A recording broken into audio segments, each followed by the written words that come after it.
Three, two, one. We are live now, sir. Good evening, everybody. Myself, Dr. Vishal Dave, Medical Advisor at Intas Pharmaceuticals. On behalf of Intas, I welcome you all for this the Synergy Club webinar, episode 4, on the topic the cool advantage, how freeze all transforms IVF. Before starting the webinar, we will have live lightning.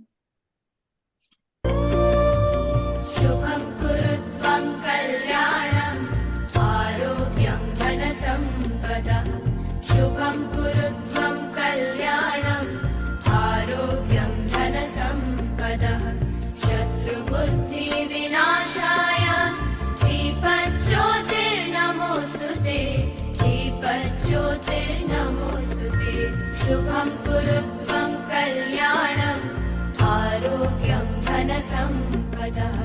It is my privilege to introduce Dr. Monica Singh. Dr. Monica Singh is National Executive Member ISAR. She is Founder President of ISOPAP Chapter Bhopal. She is Vice President of Bhopal Obstetrics and Gynec Society. She is Vice President of Bhopal Menopause Society. She is National Coordinator of Foxy Infertility Committee. She is also the convener of ISAR Perfection Series, Foxy Symbiosis Series, and the President of the Synergy Club webinar. Over to Dr. Monica Singh. Thank you, Dr. Vishal. I think there is some problem with the pixels on the screen. Can the support team make the screen clearer for us? I think it's hazy. Some problem with the pixelation. Madam, here it is clear. No, yeah, now it is clear. Can you put it now full screen? Yeah, now it's perfect. So I welcome everyone pre-Diwali to the Synergy Academic Club. Today is a very special episode because it's a cool episode. The cool advantage of how freeze all or vitrification has transformed IVF from the time we stepped into this field. I think Dr. Viren Shah was there much before us, but when we came, vitrification was not there. We had to order this cryo machine from outside, from Australia. And imagine the day I got it, the very next month, vitrification came. So vitrification has basically transformed IVF, and this word is derived from the Latin word vitrum, and vitrum means glass. So basically what happens in vitrification, you learn from the experts, but I just want to tell you in plain English, a liquid turns into a glass-like clear state without forming ice crystals.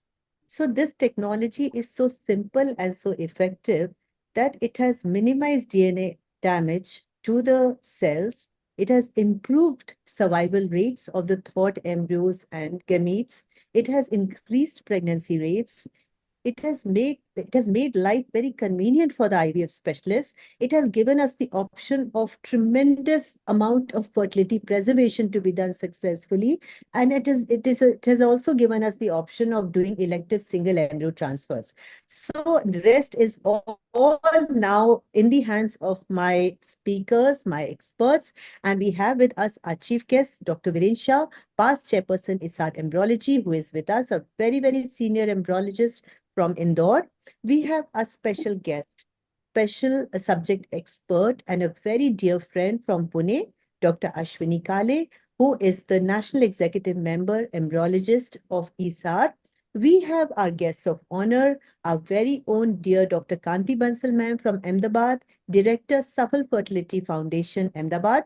And we have with us our guest of honor, Dr. Nirmal Bhasin, who is chairperson of ISAR Chandigarh chapter. And she held a very beautiful conference just recently. Our program consists of 3 talks. We have tried to coordinate the talks in such a way that the clinician topics, they merge seamlessly into the embryology portion of the webinar.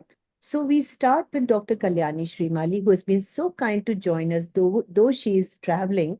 So she'll be talking on optimizing outcomes, when and why to choose freeze all in IVF. So basically when, why, is by Dr. Kalyani. And next, we come to the freeze-all strategy, the actually clinician, the guidelines, and how does it revolutionize our success rates in IVF by none other than Dr. Ritu Hinduja from Mumbai. And lastly, we have the vitrification in IVF the scene in the lab and the science behind freeze-all by Dr. Rahul Salve. So without wasting much time, I would like to honor and welcome our chief guest, Dr. Viren Shah, sir. Can I have Sir's CV? Dr. Viren Shah needs no introduction from everyone who is in the field of IVF across India and even abroad.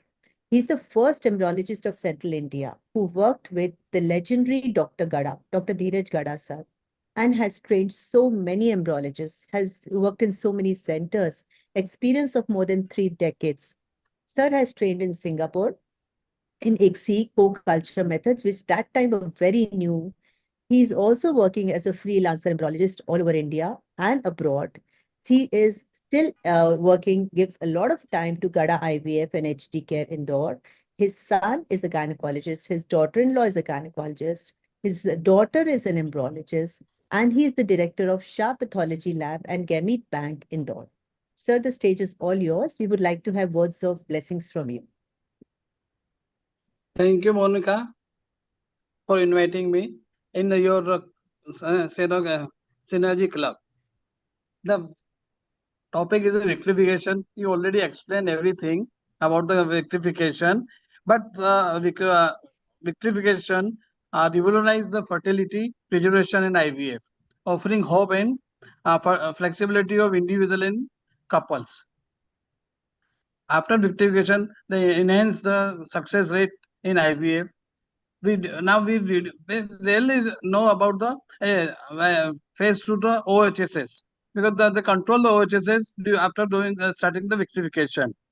The main importance of the rectification is the use in age-related decline in fertility, medical condition affecting fertility, cancer treatment, fertility balancing, family balancing, and evolution egg freezing. So now over to thanks for the inviting me, and I also thanks to your special guest, honorable guest, program coordinators, and mainly our good speakers. Thank you very much. Thank you so much, Viren sir. Thank you for joining us and thank you for imparting the words of wisdom. And now it's my very great privilege to introduce Dr. Ashwini Kale in front of the August gathering. Dr. Ashwini Kale is the chief embryologist at Asha Kiran Hospital and Asha IVF Center, Pune, as well as the branches in Arunachal Pradesh and Hyderabad. I think Madam is visiting Middle East also for her cases. She has been the Secretary, Pune Obs-Gynae Society, Treasurer, Maharashtra Chapter of ISAR. She is the Managing Committee Member, Embryology of ISAR, Managing Committee Member of MSR, Chairperson of AMOGS YTP Committee in 21 to 23, Zonal Coordinator AMOGS 18 to 20, Peer Reviewer of Jogi till date, and has been awarded the Foxy Sun IAEC Traveling Fellowship in 21, and Foxy Shanti Yadav Award in 22. Thank you, Ashwini, for joining us. And we would like to have a few words from you, please. Thank you so much, Monica Madam, for the kind invitation. And I must really congratulate you for continuing this Synergy series non-stop with amazing topics, which are very useful for the day-to-day clinician and the embryologist also. I mean, for over past 2 years now, I am seeing you continuously, not even a single webinar that you have missed till date. And I really thank Amit Katki sir, ISAR, for starting this series. And you have chosen such a good topic of vitrification now, as sir rightly said, that we have traversed so much in this vitrification. And it is only because of this that the lives of so many clinicians and embryologists have become easy, wherein we can actually plan and make the treatment tailor-made for each and every one of our patients and optimize their results. Now we are even moving to the world of automatic vitrification, which has come up in a very big way now. And the vitrification protocols literally have changed from 12 and 10 minutes to 1 minute now. So we have such good media coming up.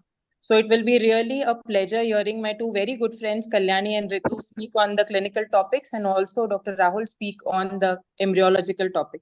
Thank you once again, Monica Madam. Thank you, Dr. Ashwini. Those were really, and I've listened to you talking about vitrification very recently. You yourself are a very great speaker and you spoke on AI that time. Right. So now it is time to welcome And welcome our lovely guests of honor, Dr. Kanti Bansal ma'am, who is there with us since the beginning of the program, and Dr. Nirmal Bhasin ma'am, who will join very soon. Dr. Kanti Bansal is like, she is like a flower. Like wherever she goes, I think she spreads her beauty and her fragrance. So, madam, this is my impression of you. Thank I you. would like to introduce you now formally as the Medical Director, Reprosci Biosciences, Bengaluru, Director of Safal Fertility Foundation, Ahmedabad, pioneer and very senior in the field of assisted reproduction in India and Gujarat, one of the pioneering individuals in Gujarat who established and trained hundreds of people in IVF, pioneer in AI, virtual reality and haptics and ART simulators. Madam has been awarded RCOG Distinguished Service Medal in 2020. She specializes in the management and very, very intricate counseling of infertile couples. She's a very sweet-spoken person. I know how she talks to her patients. She is also very much interested in PCOS, endometriosis, and women's healthcare. Madam has published 12 books on PCO, endometriosis, infertility, and ART, which are used as reference by many medical students and practicing ART clinicians. She is a guide to PhD students, a visiting faculty at Gujarat University, and has successfully trained more than 2,000 gynecologists in PCO, endometriosis, infertility management, and ART. Madam, we are waiting to hear you, and we are really grateful that you could spare your time. Thank you so much. Really, you have made my day. Dear friends, at the outset, I would like to congratulate Dr. Monica Singh. She's the convener for this fantastic creation of Synergy Club, and as Ashwini already told, she's continuing to do it from 2 years, and I see week after week, it's so difficult for us to manage all these things. What happens anytime whenever we start something, we stop at some point, but she is really good at continuing the real cut. This is known as continuing education. Medical education, very hard working, and I love her approach in managing her work. It's really awesome. And let's speak about this episode 4 of Synergy Club. The title itself is mesmerizing. The cool advantage, how Freesolve transforms IVF.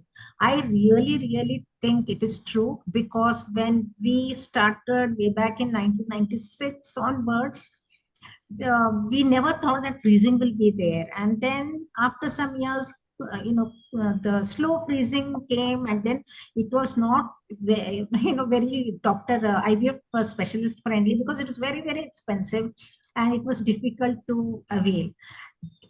It went on for several years, and then we had this vitrification. And vitrification, though slow freezing was easier for the embryologist to do, but the vitrification, but it was very expensive. The apparatus itself was very expensive, but the vitrification, it is not very expensive, but the embryologist technique has to be really good, in the meaning they have to be very fast in their work. This is the main difference between slow freezing and vitrification. I'm so happy, Monica, you've taken all the 3 important topics, and excellent speakers, excellent speakers. And I think this subject itself is very cool, at the same time very hot, and congratulations for managing it so beautifully. And I think almost everyone you have invited is here. I really wish all of you a very happy Diwali, and my blessings are there, Monica, and all the other people who are younger to me in age. And God bless you all, and have a successful year ahead. Thank you. Thank you so much, Kanti ma'am. And now Ritu is here. I must tell everyone that this topic is the brainchild of Dr. Ritu Hinduja. So when we thought of the topic, I always give the opportunity to all my friends that what is the best caption possible. So Ritu's caption hit the mark, and we kept the title of our webinar as the cool advantage. So thank you, Ritu, for that. And Thank you, now ma'am. Dr. Nirmal has joined us. She is our guest of honor along with Kanti ma'am. Welcome, Dr. Nirmal. who is not only a very dear friend, colleague, and senior mentor.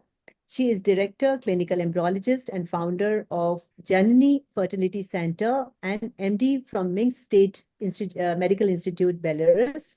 She is a member of all the prominent institutions, organizations dealing with ART in India, ISAR, IFS, ACE, as well as active in IMA Chandigarh and COGS Chandigarh.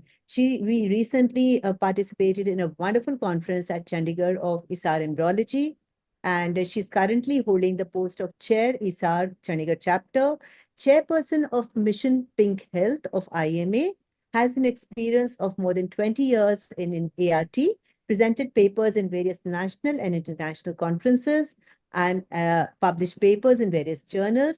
And she has pioneered the surrogacy program in the Chandigarh, Tri-City, and Punjab region.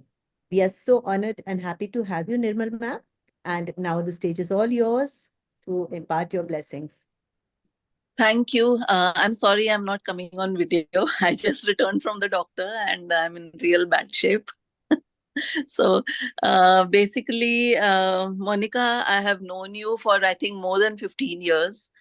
And the passion and the dynamism, the dynamic personality of yours for academics is really commendable. I have seen you grow and blossom and flourish, and may God bless you always. And the topic, yes, for today is very interesting. It is also very close to my heart. Being an embryologist, being a clinician first, and then I embarked on the journey of embryology in the year 2000. And the mesmerizing fact, the mesmerizing art of embryology has even molded me into a different human being. And vitrification, what I understand today as of now, maybe we cannot see the future so soon. We may not be there to see it, but yes, we are already on that path.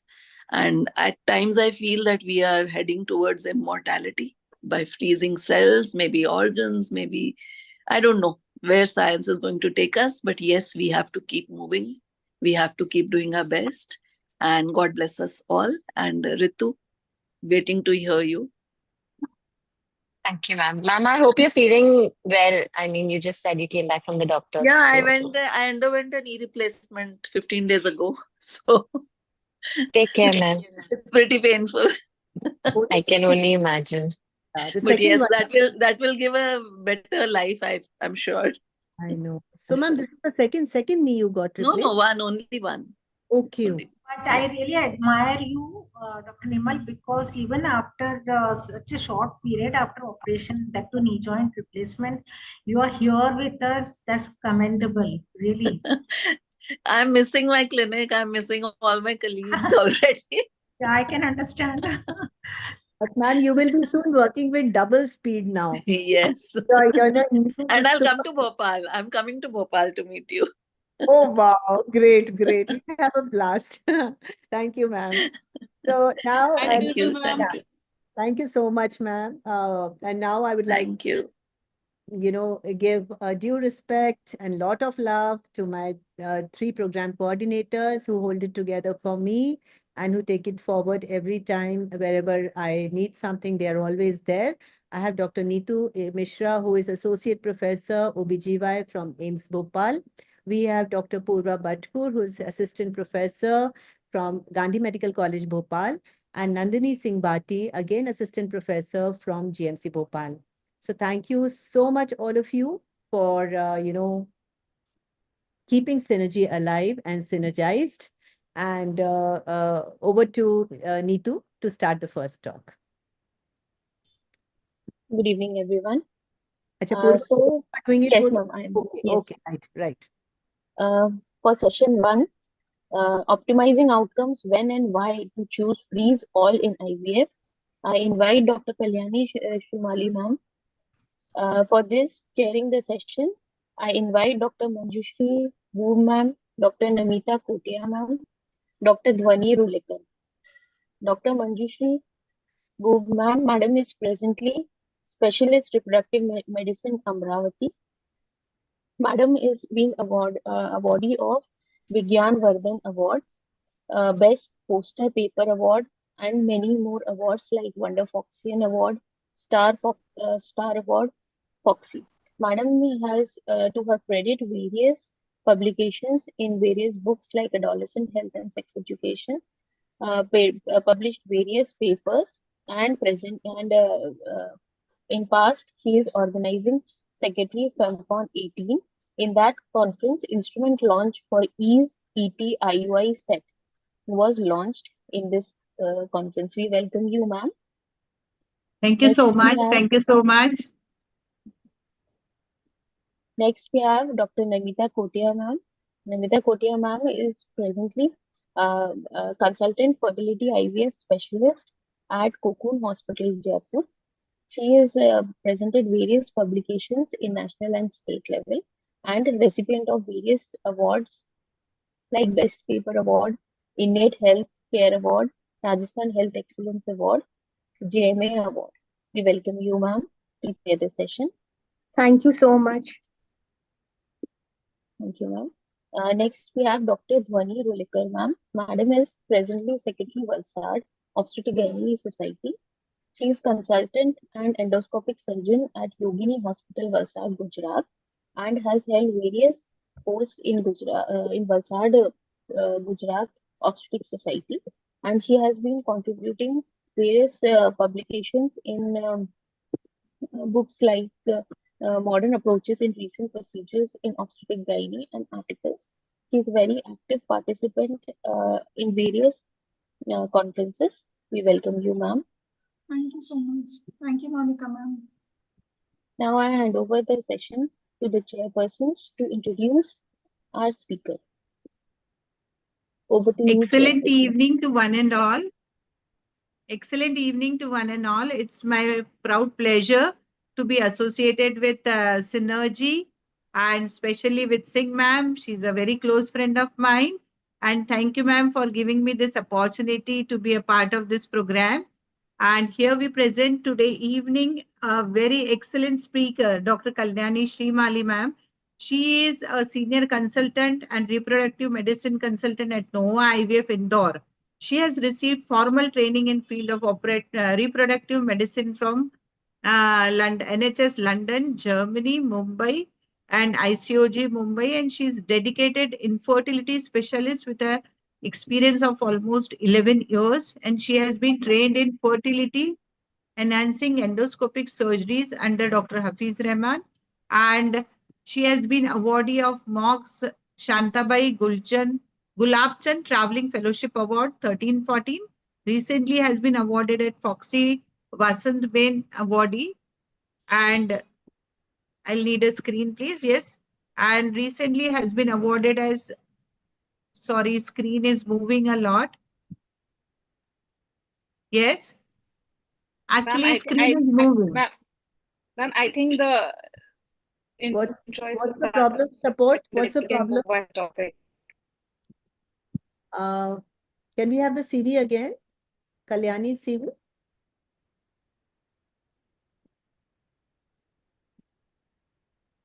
I'm sorry for that, Dr. Manjushri. No, ma'am. It's a technical hitch. So recently she has been awarded as Foxy Vasant Bain Award 16-17. She's member of Foxy Endocrinology and YTP Committee, executive member of MP ISAR. She has been authorized many chapters and also to her credit many publication, and she's reviewer in Journal of Obstetric and Gynecology India. And so we present before you Dr. Kalyani Srimali, and she's going to speak on optimizing outcomes when and why to choose freeze all in IVF. Ma'am, stage or the platform is all yours and we are eager to hear you. Dr. Srimali, please. Thank you so much. Kalyani, do you want me to share your slides? Yeah, please do, because the internet is very unstable here. Can you see it? No, Ritu. Yeah, now it's visible. Okay.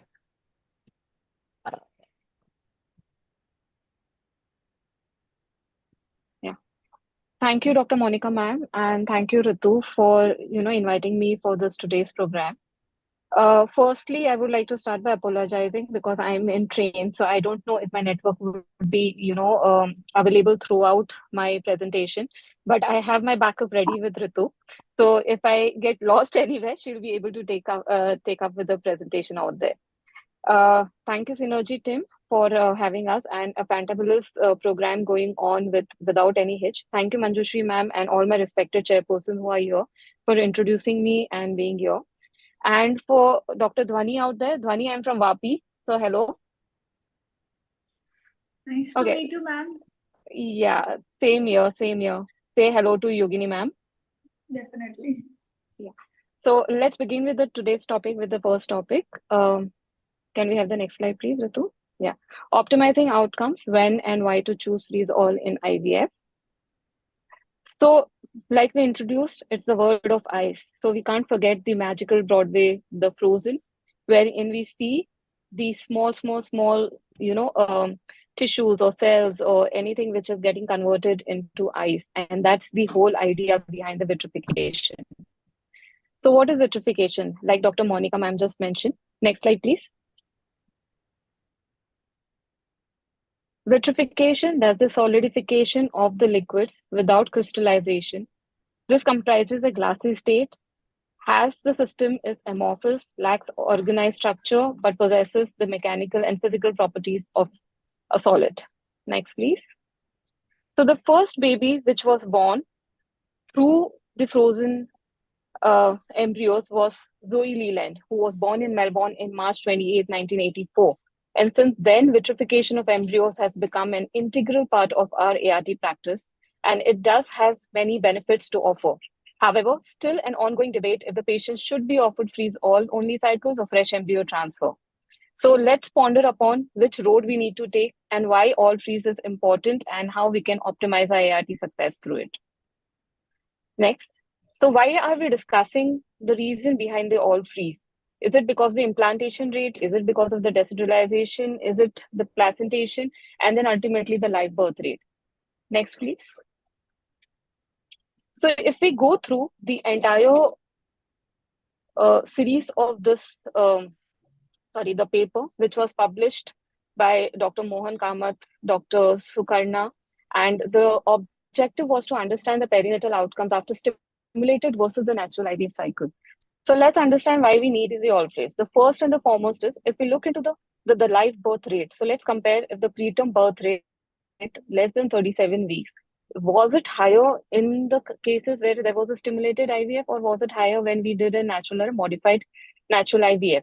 So if we look into the subgroups, the natural cycle IVF and the modified cycle, and if we look into the right side, the risk ratio, so it is clearly mentioned that, the live birth rate favors with more of the natural or the modified natural IVF, where we are seeing less part of the preterm births compared to the natural stimulated cycles.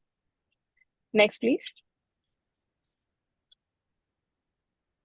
So when we compare again with the low birth weight, that is less than 2.5 kgs, the cycles which favors the stimulated cycles, they are the cases where we are seeing that, we are having the low birth weight babies more compared to the natural cycle or the modified natural cycle IVF. So of course, at term, good weight babies are more in favor of the natural or the modified natural IVF cycles. Next, please.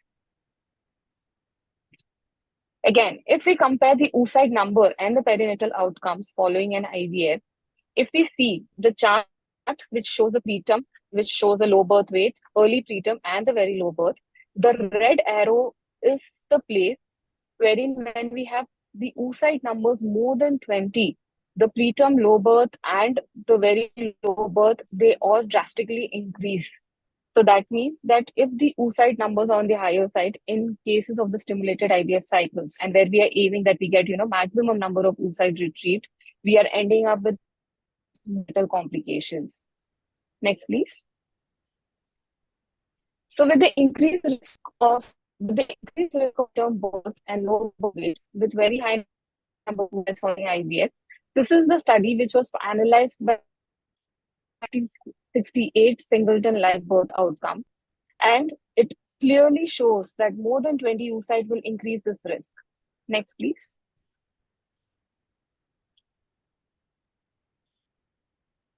The next slide, please. Yeah. Stimulated IVF cycle, and when we are planning a fresh embryo cycle, this paper is showing that when there is a supraphysiological estradiol, it is an independent predictor of low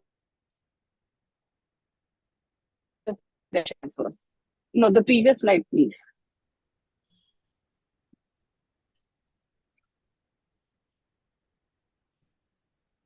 Yeah.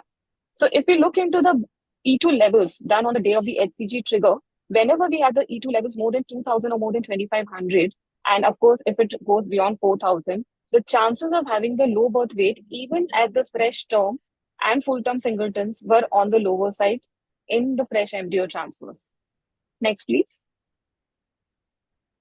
And hence, association between the number of the eggs and live birth in the IVF treatment, an analysis of almost 4,135 treatment cycles was done, and it shows that as soon as the number of the oocyte keeps on increasing at the time of the retrieval, there's a decline in the live birth rate with more than 20 oocytes following a fresh embryo transfer. The endometrial receptivity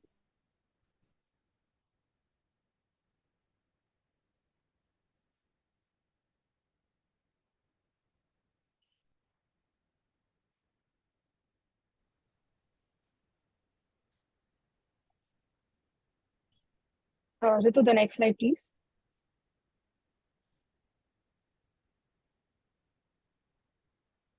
So coming to the first point, justified, that when we are doing the fresh embryo transfers, and if there is a decrease in the live birth rate, embryo is not guilty. It's basically the endometrial receptivity which is getting affected, stimulation, and that is resulting in the decrease in the live birth rate. And of course, the perinatal outcomes, as we have already discussed in the fresh embryo transfer, much bigger problems by having the low birth rate.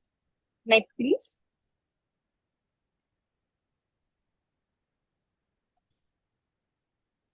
So coming to the second point, why the endometrial receptivity? So of course, when you're stimulating the patients in the fresh embryo transfer, or when we are stimulating, the hormonal levels are on the higher side, which leads to the endometrial advancement and peri-implantation modifications which happens. Now coming back to the next slide, please. What are you doing now? So now let's start comparing with all this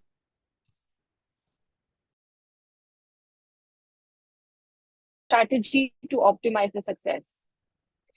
Ritu, next slide. Yeah. So the first article which came across was the fresh versus frozen embryos in cases of PCODs. Next, please. This was published by Z in 2016, wherein we have compared the fresh versus the freeze all RCTs in the PCOS. Sorry, the next slide, please.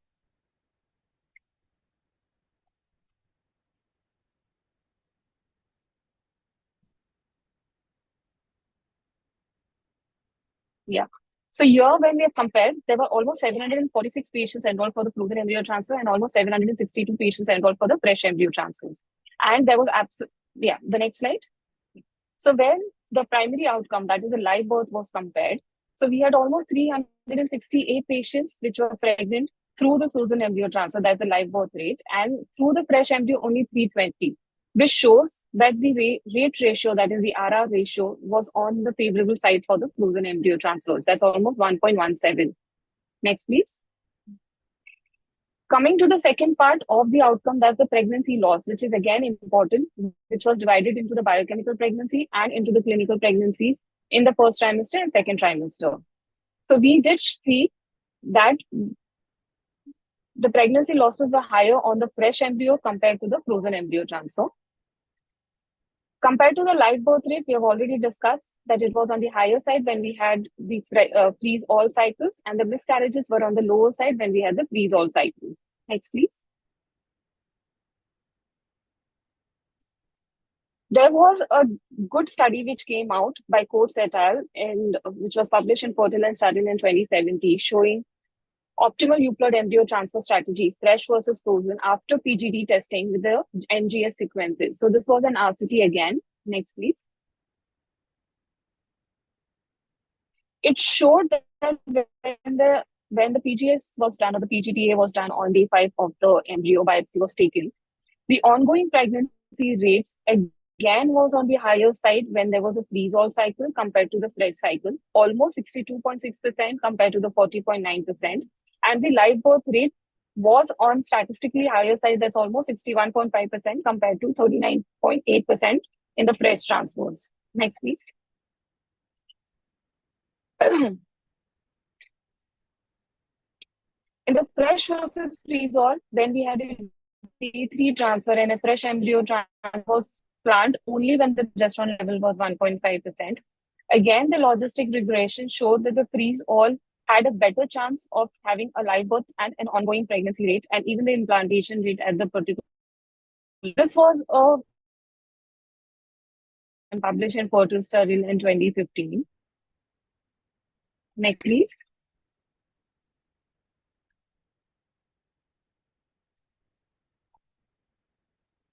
So we compared the live birth rate, we compared the PGT, we compared the miscarriages. So now there was this interesting study again by Roque et al. Published in Nature 2016, which showed that was there any increase in the ectopic pregnancy rate when we did the fresh embryo transfer or when we did the FET cycles. So in the last 20 years, almost 29,000 pregnancies were studied, and fresh versus the frozen embryo transfers were compared. Next, please. And it clearly showed that the frozen embryo transfer had lesser amount of ectopic pregnancies than the fresh transfer. So if you see into the figure, it's almost just 21,916 ectopic in the frozen and almost 48,955 in the cases of the fresh embryo transfers. Next, please.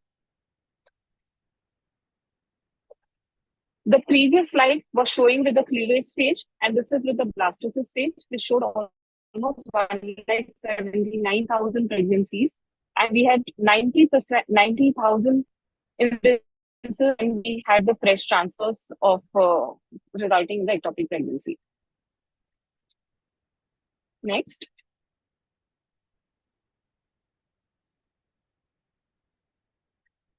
When we compared the preterm birth rate, again, in the first one is the frozen subgroup. So we had almost 79,113 pregnancies resulting into preterm labor through the frozen transfers, whereas in the fresh we had almost 140,000. So again, the odds ratio is in favor of the frozen embryo transfer compared to the in favor of fresh, which results in the preterm labor. The next complication, what we are talking about, is for the small for gestation age. In the next slide, please. Out of these 9 lakh pregnancies which were studied, almost 104,180 pregnancies were compared for the small for gestational age amongst the fresh and in the frozen, wherein it showed that 49,000 patients delivered through the frozen transfer had a small for gestational age compared to the 55,000 in the fresh. Again, prove the point that it favors the frozen embryo transfer in terms of the perinatal outcome. Next, please.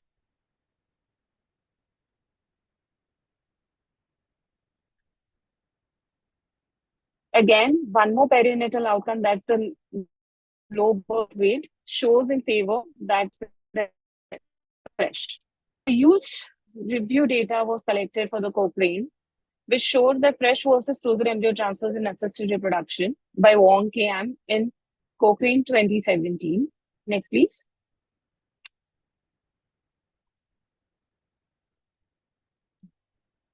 The first outcome that we discussed is the live birth rate. Again, it was divided into cleavage stage transfer and the blastocyst stage transfer. If we look into the right side, the odds ratio, it clearly shows that the live birth rate in the cleavage stage was in favor of the freeze-all cycles, having a better live birth rate compared to the fresh transfer. In the blastocyst stage, they had a similar result. It had 130 patients delivered through a live birth rate in the frozen and around 129 in the cases of the conventional IVF. So it's in the same statistically non-significant. Next, please.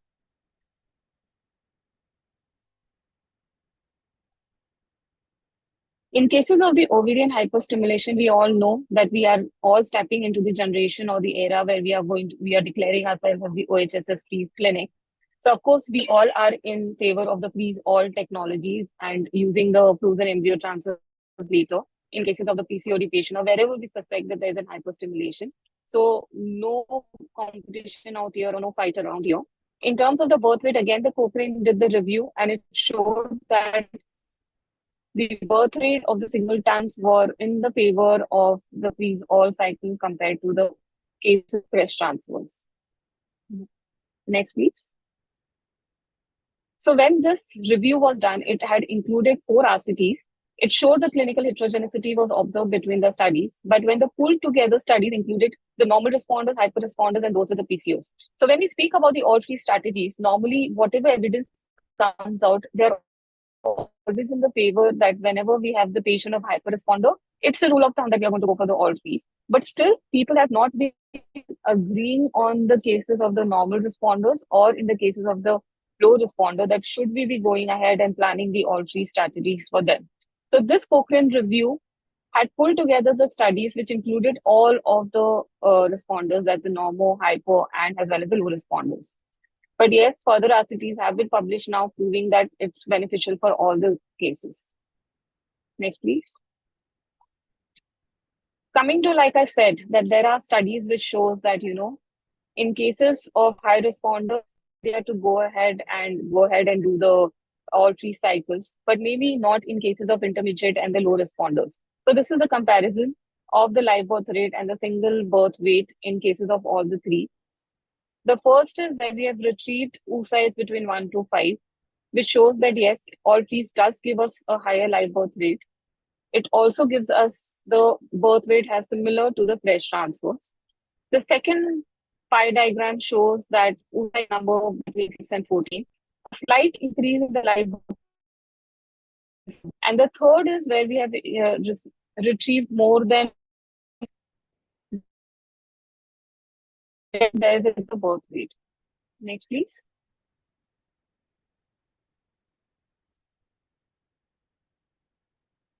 Again, higher probability of live birth rate in the high responders, but probably not in the normal responders after the first frozen embryo transfer in a freeze-only cycle strategies compared to the fresh embryo transfer. This was the study published in Human Reproduction in 2019. Next, please. So when we discuss about the fresh versus the frozen, so what is the main interest? So any IVF cycle aims on having a live birth rate and reducing the perinatal complications. So yes, if it is associated with the lower risk of preterm birth, it also reduces the low birth weight babies and the smalls for gestational age baby. But yes, it did also have a little bit of higher risk of hypertensive disorders, high birth weight, and the large for gestational age babies. But looking into the current scenarios where, the people are conceiving at the later age of their maternal age, beyond 38 or beyond 40, we all know that it is anyways going to increase the chances of having the PIH or pregnancy-induced hypertension. So having a healthy baby at the correct time at the term is the most favored priority or a favored outcome for the baby, and hence the frozen embryo transfer will always give us a better obstetric and perinatal outcome compared to the fresh embryo transfer. Next, please.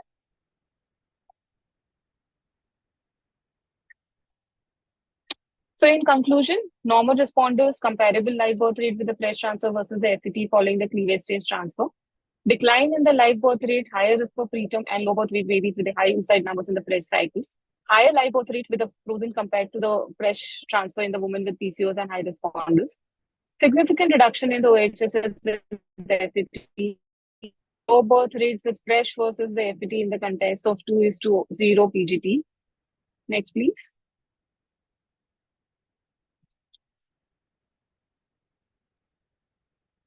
High risk of low birth weight following the fresh transfers, higher risk of macrosomia following the frozen transfers. Consequences, but yes, they can be dealt with. Clinical scenario, patient burden, cost effectiveness to be considered when deciding the first line of treatment in cases of poor responders, normal responders, and high responders. Next, please.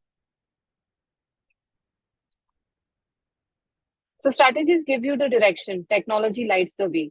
So having the newest technology of all freeze with the improved versions of vitrification, and like how Dr. Ashwini just mentioned that, we are aiming at the AI now for the vitrification, reducing the timing in the vitrification.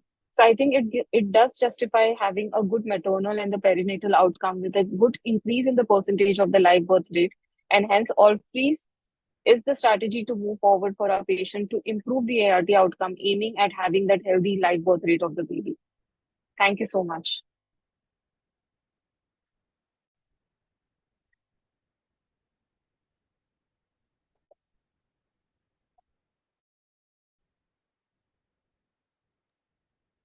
Do the chairpersons want to comment on the talk?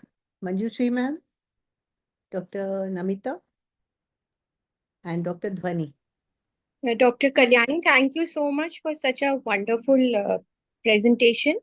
I have one query. If you're planning a freeze all strategy, so would you go in for this? What experience you have for this PPOS protocol? When you plan a freeze? So yes, we have started. Yeah. So normally what happens is in the IVF center, nowadays we have got so many protocols that we have been using so that it becomes patient friendly, and patient don't have to travel too much also for us to avoid the traveling and all. So yes, PPOS is something that we have started doing when the patients have a little bit of problem in traveling, but still we do prefer if they are under monitoring with us. PPOs have given us good success rates with good embryos that we are getting in the blastocyst stage. And because nowadays patients read about it and patients have got the awareness that, the frozen embryo transfer gives us a better pregnancy rate compared to the fresh. So counseling the patients for the frozen embryo transfer is not very difficult. And giving in the PPOS protocol is also not very difficult. It's only the selection of the patient. Because like me practicing in Indore, we get a lot of peripheral patients who may skip one day of progesterone and land up in having a premature luteinization. So in such patients, I would still prefer the conventional IVF with the antagonist protocol. But patients who are educated, patients who can understand and who want to reduce their injection, usage, are the people in whom we can plan on giving the PPOS protocols, or for the donor cycles, we can give the PPOS protocols. So yes, it's a very good strategy to go ahead. Also in diminished ovarian reserve, I think we can go in for this protocol because there is prolonged length of stimulation. So, and we have to in any case Right. freeze in these patients. So definitely Right. a good protocol. And we have to individualize, Yeah. obviously. So But as such, exactly. So like speaking about the integration in the poor ovarian patients, normally what we prefer is doing a flexible protocol of antagonist so that वो fixed protocol पे हम day 6 पे antag नहीं add करते हैं. We wait till that follicle becomes around 14, 15 and then start adding up the antagonist. So even if it's a slow protocol, we know when to add the antagonist. The only thing is we prefer doing much better monitoring in case of poor ovarian reserve or the poor responder, because these are the patients who may sometimes end up having premature ovulation. So it's better not to, give them something where they are not required to monitor. So monitoring in such patients is the most important thing once they hit that 14, 15 mm of the follicles. So I wanted to ask a question, Kalyani. Do you freeze your embryos in poor responders, especially Poseidon 2, Poseidon 4, elderly? That is the So ma'am, when we have so ma'am, two parts to it. One is the poor responders are the ones who are not responding and they are having very slow growth. So probably in those patients, I know that the oocyte quality is going to be on the poor side. I do plan on doing a fresh embryo transfer for them. At least start with the luteal support, look into how the blastocysts are progressing, and then decide about doing the fresh embryo transfer or deciding on the frozen embryo transfer. And of course, depending upon the progesterone levels as well. When we speak about the Poseidon 4, where the age of the female is more than 35 and we have a poor ovarian reserve or a poor responder, probably I'll be doing an all-free cycle because I must have already counseled the patient for doing a PGT case with me, because I know somewhere or the other, the chances of having an aneuploid embryo would be higher for them. But if we just speak about, removing all the PGT and all, my first preference will always be if I can cryopool the embryos or if I can give a patient a better chance with that single embryo. Then in that case, I would like to go ahead and freeze the embryos and then go with the frozen embryo transfer or plan one more IVF cycle for her. Okay, what about you, Ritu? You would prefer a cryo pool or would you like to go for a fresh transfer, Poseidon 4? So, ma'am, I actually kind of agree with Dr. Namita here. I like doing PPOS protocol in women with poor ovarian reserve. It has been giving me really good results. I have had this conversation with a lot of people across the world, across the globe, doing PPOS, and they also have been having very good results with PPOS protocols where the number of follicles recruited plus the number of M2s also increases. So once I'm doing a PPS protocol, I am freezing all definitely. So yes. Okay, so PPOS and freeze all for Poseidon 4 for both of you. Absolutely, absolutely, yes. Okay, right. Thank you. Thank you for a great talk, Kalyani. And I think now Neetu can take the second session. Yes, ma'am. Thank you so much, ma'am. Can we have the CV deck, please?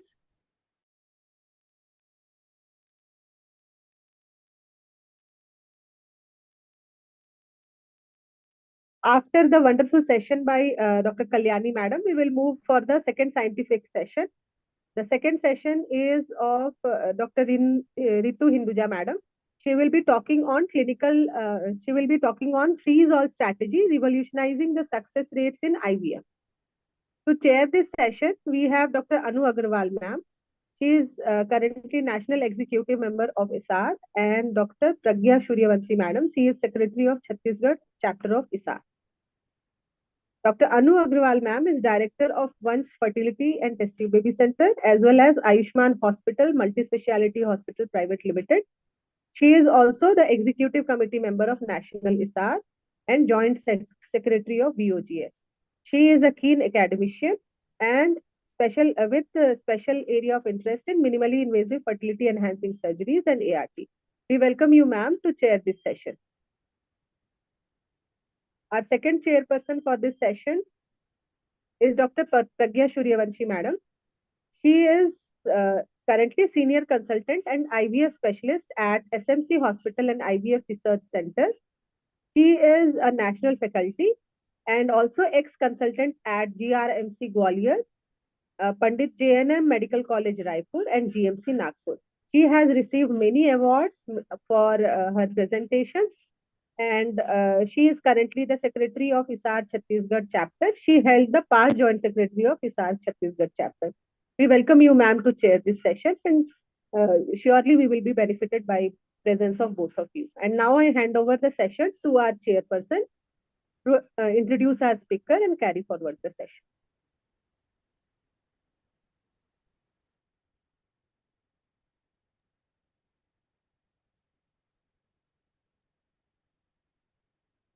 Yeah.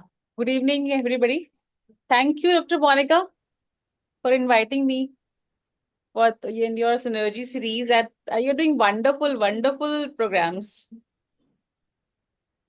Now to introduce Dr. Ritu Hinduja. She is a clinical director at Nova IVF, member of Managing Committee ISAR, member of Managing Committee Maharashtra Chapter ISAR, and she is editorial board of Indian Excerpted Edition, Green Journal of Obstetrics, ACOG official journal, editorial board of Indian Excerpted Edition, ESHRE, Human Reproduction Journal.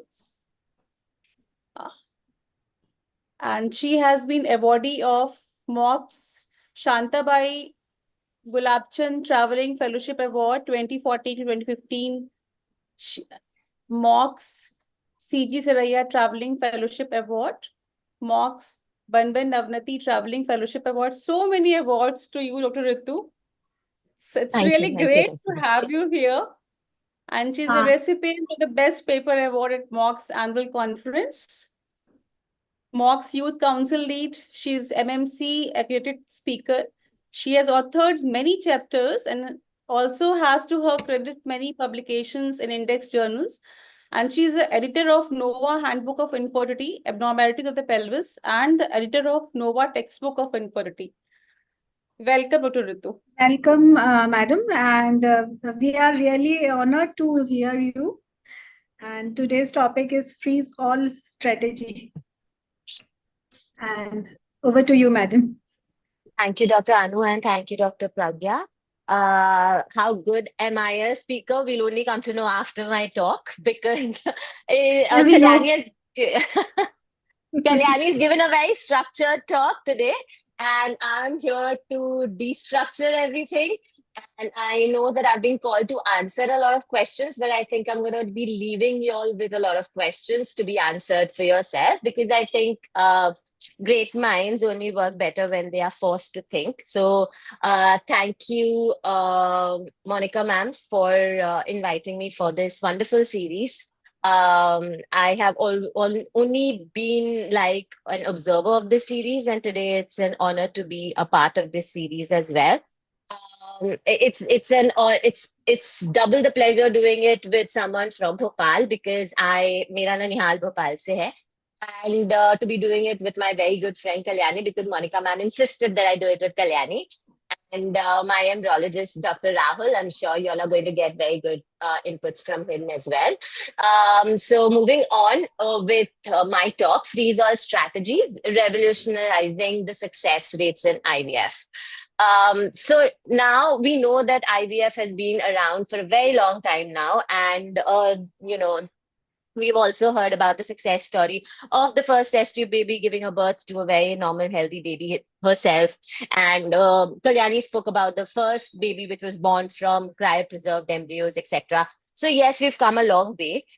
We have actually seen it all in IVF, and we have been through what works, doesn't work, going back to that worked better kind of a scenario in IVF. We keep doing a lot of to and fro in IVF. So from there, I am going to take the talk of vitrification. So we all know the number, the amplitude of IVF cycles that are going on in the world. In 2018, they were reported to be around 2.4 million ART cycles that were estimated. But I'm sure this was just the tip of the iceberg. There were many more which were happening but not reported, and this is just from their database. So there were third world countries, there were countries which are not contributing to their database. Those IVF cycles were also happening. We have live birth rate amounting from ART, which is tremendous. But today, if you go to see the analysis of world data tells us that the success rate of IVF is still very guarded. We still are not talking about, I know a lot of IVF clinics claim that they have an 80-85% success rate, 90% success rate, but that's not the truth. We all know is that as practicing IVF consultants, that we still have a very guarded success rate in IVF, in spite of the years that this technology has withstood the test of time. It's still here, it's still helping couples, but we're still stuck at a particular number of success rate that we've not been able to increase. Yes, there are a lot of strategies that we have come across, and there are a lot of strategies we do apply in our practices to kind of increase the success rate. One of them, and my favorite, being the frozen embryo transfer or cryopreservation of embryos. What could be the reason of this guarded success rate? There are two reasons. It is the egg in the soil, the seed in the soil theory again. It can be the oocyte or the embryo, the quality of it or the genetics of it, or the endometrium, right? So I'm going to come and talk to you about going back to the basics, because without basics, there is no advance, okay? So we have to go back to the basics, and when we go back to the basics, we come to know that in a normal ovulation cycle, there is a rise in estrogen and there is a rise in LH. But we come to know that as soon as this rise takes place and ovulation happens, these two hormones decline, and then there's a rise in progesterone, right? So it is so simple to talk about it, but when it happens inside a female body, it is not that simple. Females are not simple. We were never born to be simple, right? We were from Venus, so we are never meant to be simple. It's not that simple. It is a very complex interplay of hormones that takes place, which makes sure that there's ovulation, and then in the luteal phase, there is endometrium receptivity. Now coming to that, so if you've understood that after ovulation is when the progesterone exposure to the endometrium takes place. So you have to understand that when we are doing a frozen embryo transfer, the embryo plus, so whatever stage of embryo you have, suppose if you have a day 5 embryo, you have to add 1 more day of progesterone to your hormone replacement cycle to be able to get the right endometrial phase where you'll be transferring the embryo. I'm sure all of us do it. So it's day 0 of ovulation and then 1, 2, 3, 4, 5. And that's when you do the embryo transfer, right? So now coming to endometrium receptivity, where progesterone is the, I won't call it the hero hormone, the heroine hormone. The heroine hormone is progesterone, because of the exposure of which the endometrium becomes receptive, right? Now, it is again, you have to understand that we talk about window of implantation. Not every phase after the exposure of progesterone is the endometrium receptive, right? There are apoptotic changes also that start taking place after a certain amount of exposure of progesterone. Now we talk about window of implantation, and I know that you all will say yes. So what is window of implantation? And I know that all of you all will say window of implantation was defined long time back in 1973, where they said that window of implantation is LH plus 7 to LH plus 10. Yes, I know that it is LH plus 7 to LH plus 10. But at that time, IVF was not there. ART was not there. How did we define this window of implantation? This window of implantation was defined by histopathology. By histopathology, they defined the window of implantation. Now, I will talk about that as well. So in 1973, Noyes criteria said whatever histopathological changes that we are seeing is equal to dating of endometrium, where there was gland mitosis, there was pseudostratification of nuclei, basal vacuolation, secretions, stromal edema, stromal mitosis, whatever you may say. And an out of phase endometrium was any phase that showed more than 2 days of delay. Again, emphasizing that window of implantation was dated or was defined by histopathological findings and not ultrasound findings or measurement of hormones that we practice today. So, window of implantation was defined by histopathology. If you have a good histopathologist, the histopathologist can tell you the exact day of the endometrium that the biopsy has been taken from. Why?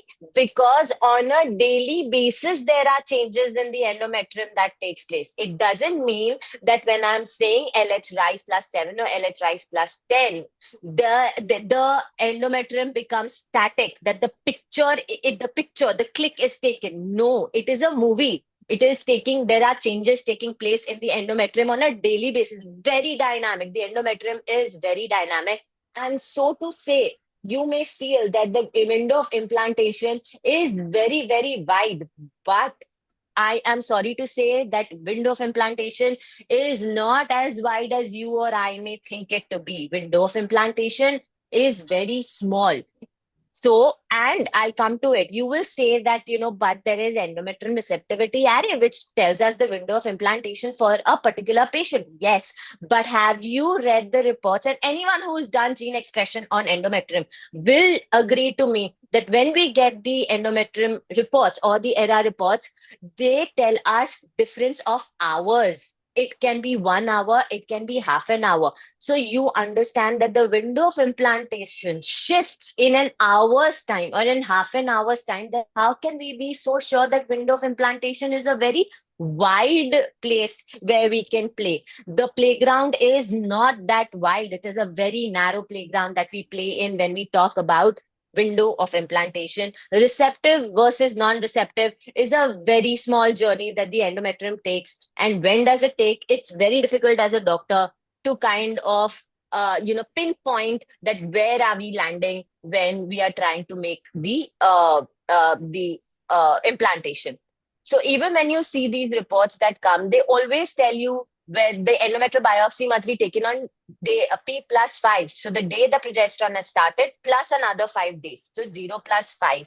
And if you are doing it in a natural cycle, if you're doing it in a hormone replacement cycle, all these things have to be given to the laboratory who is doing your gene expression on the endometrium. And why is that? Because window of implantation does not stay same when you're giving an HRT, when you're doing a fresh natural cycle FET, or you're doing an FET in a modified natural cycle. A lot of people feel that when they're doing a natural cycle FET, giving HCG, making sure that the follicle has ruptured, that is not natural cycle FET. That is a modified natural cycle FET, and the exposure of the endometrium to HCG increases the amount of progesterone that the endometrium is getting exposed to.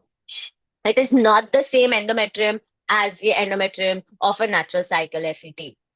So this is where we are trying to land. We're trying to land on a very short runway. And this runway becomes shorter when we stimulate the patient.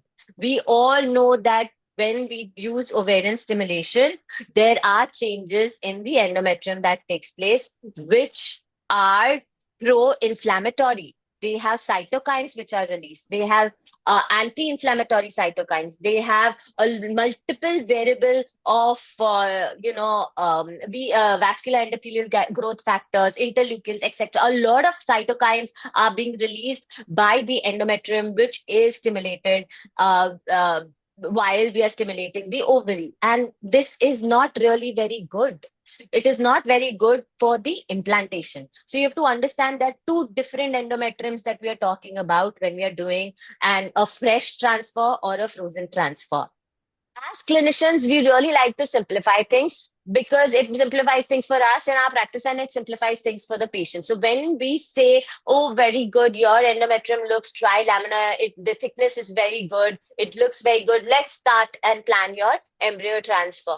These are ultrasound findings. No doctor in today's day and age can tell me whether the endometrium is receptive or not receptive by just looking at the thickness or the morphology of the endometrium. It is an ultrasound finding. It is an indirect test. It is an indirect test to let me know that it looks good. Maybe I can introduce progesterone at this time and then do the implantation, right? So even if your endometrium looks good in a stimulated cycle, it is not necessary that the endometrium is receptive. And that is why frozen embryo transfer cycles are much more in control because we control the exposure of progesterone. The interplay of hormones that I had showed initially it's basically nullified. We are not letting any activity take place. We make sure that the estrogen is given. We make sure when the progesterone enters, we make sure that the endometrium is prepared according to us. The timing is in our control. So we all know Kalyani has spoken about the human embryo freezing and how we used to do it in the past. Hormonal preparation was used first. In that, GnRH agonist down regulation was used. Now we don't do that much of down regulation, and I'll come to those slides later on as well. There are different hormonal preparations that different consultants or IVF specialists use, and none is superior or inferior to the other, whatever suits your practice.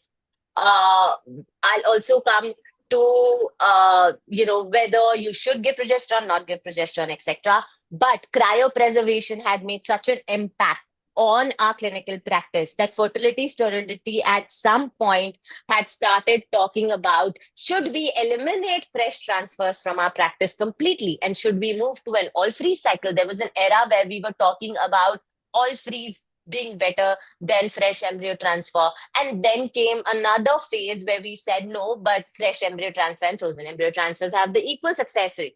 And then again, we are shifting towards frozen embryo transfers for various reasons. So I'll come to those reasons in my future slides. So whether you should be doing fresh or whether you should be doing frozen is a question that still needs to be answered. And Kalyani has shown some very beautiful papers from high impact journals. But again, just because they are high impact doesn't mean those papers were done correctly, right? So you have to understand that in an IVF worldwide survey, when they studied FET, they studied the thickness of the endometrium, and they came to a conclusion that 7 millimeters of endometrial thickness is somewhat where we would like to transfer the embryo, and not more than 12 or 11 millimeters of endometrium.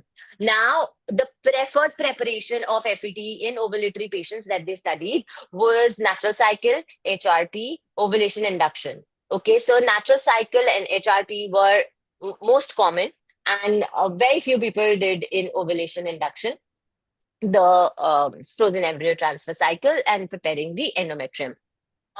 Again, I will come to why these kind of what protocol to use in which patients. Now, there was a study where they were comparing estrogen and progesterone FET versus natural cycle FET, and their end result was clinical pregnancy rate per woman. Now, this was a Cochrane database, okay, and it was a meta-analysis. Now, a meta-analysis by definition is when you they include RCTs and randomized control trials, and you study their data and they study their findings and you publish it. But this Cochrane database was never published. Why? Because they had all studies which were included. They were all retrospective studies and none of them were randomized control trials. And that's why this was just a presentation in one of the meetings and it was never published per se.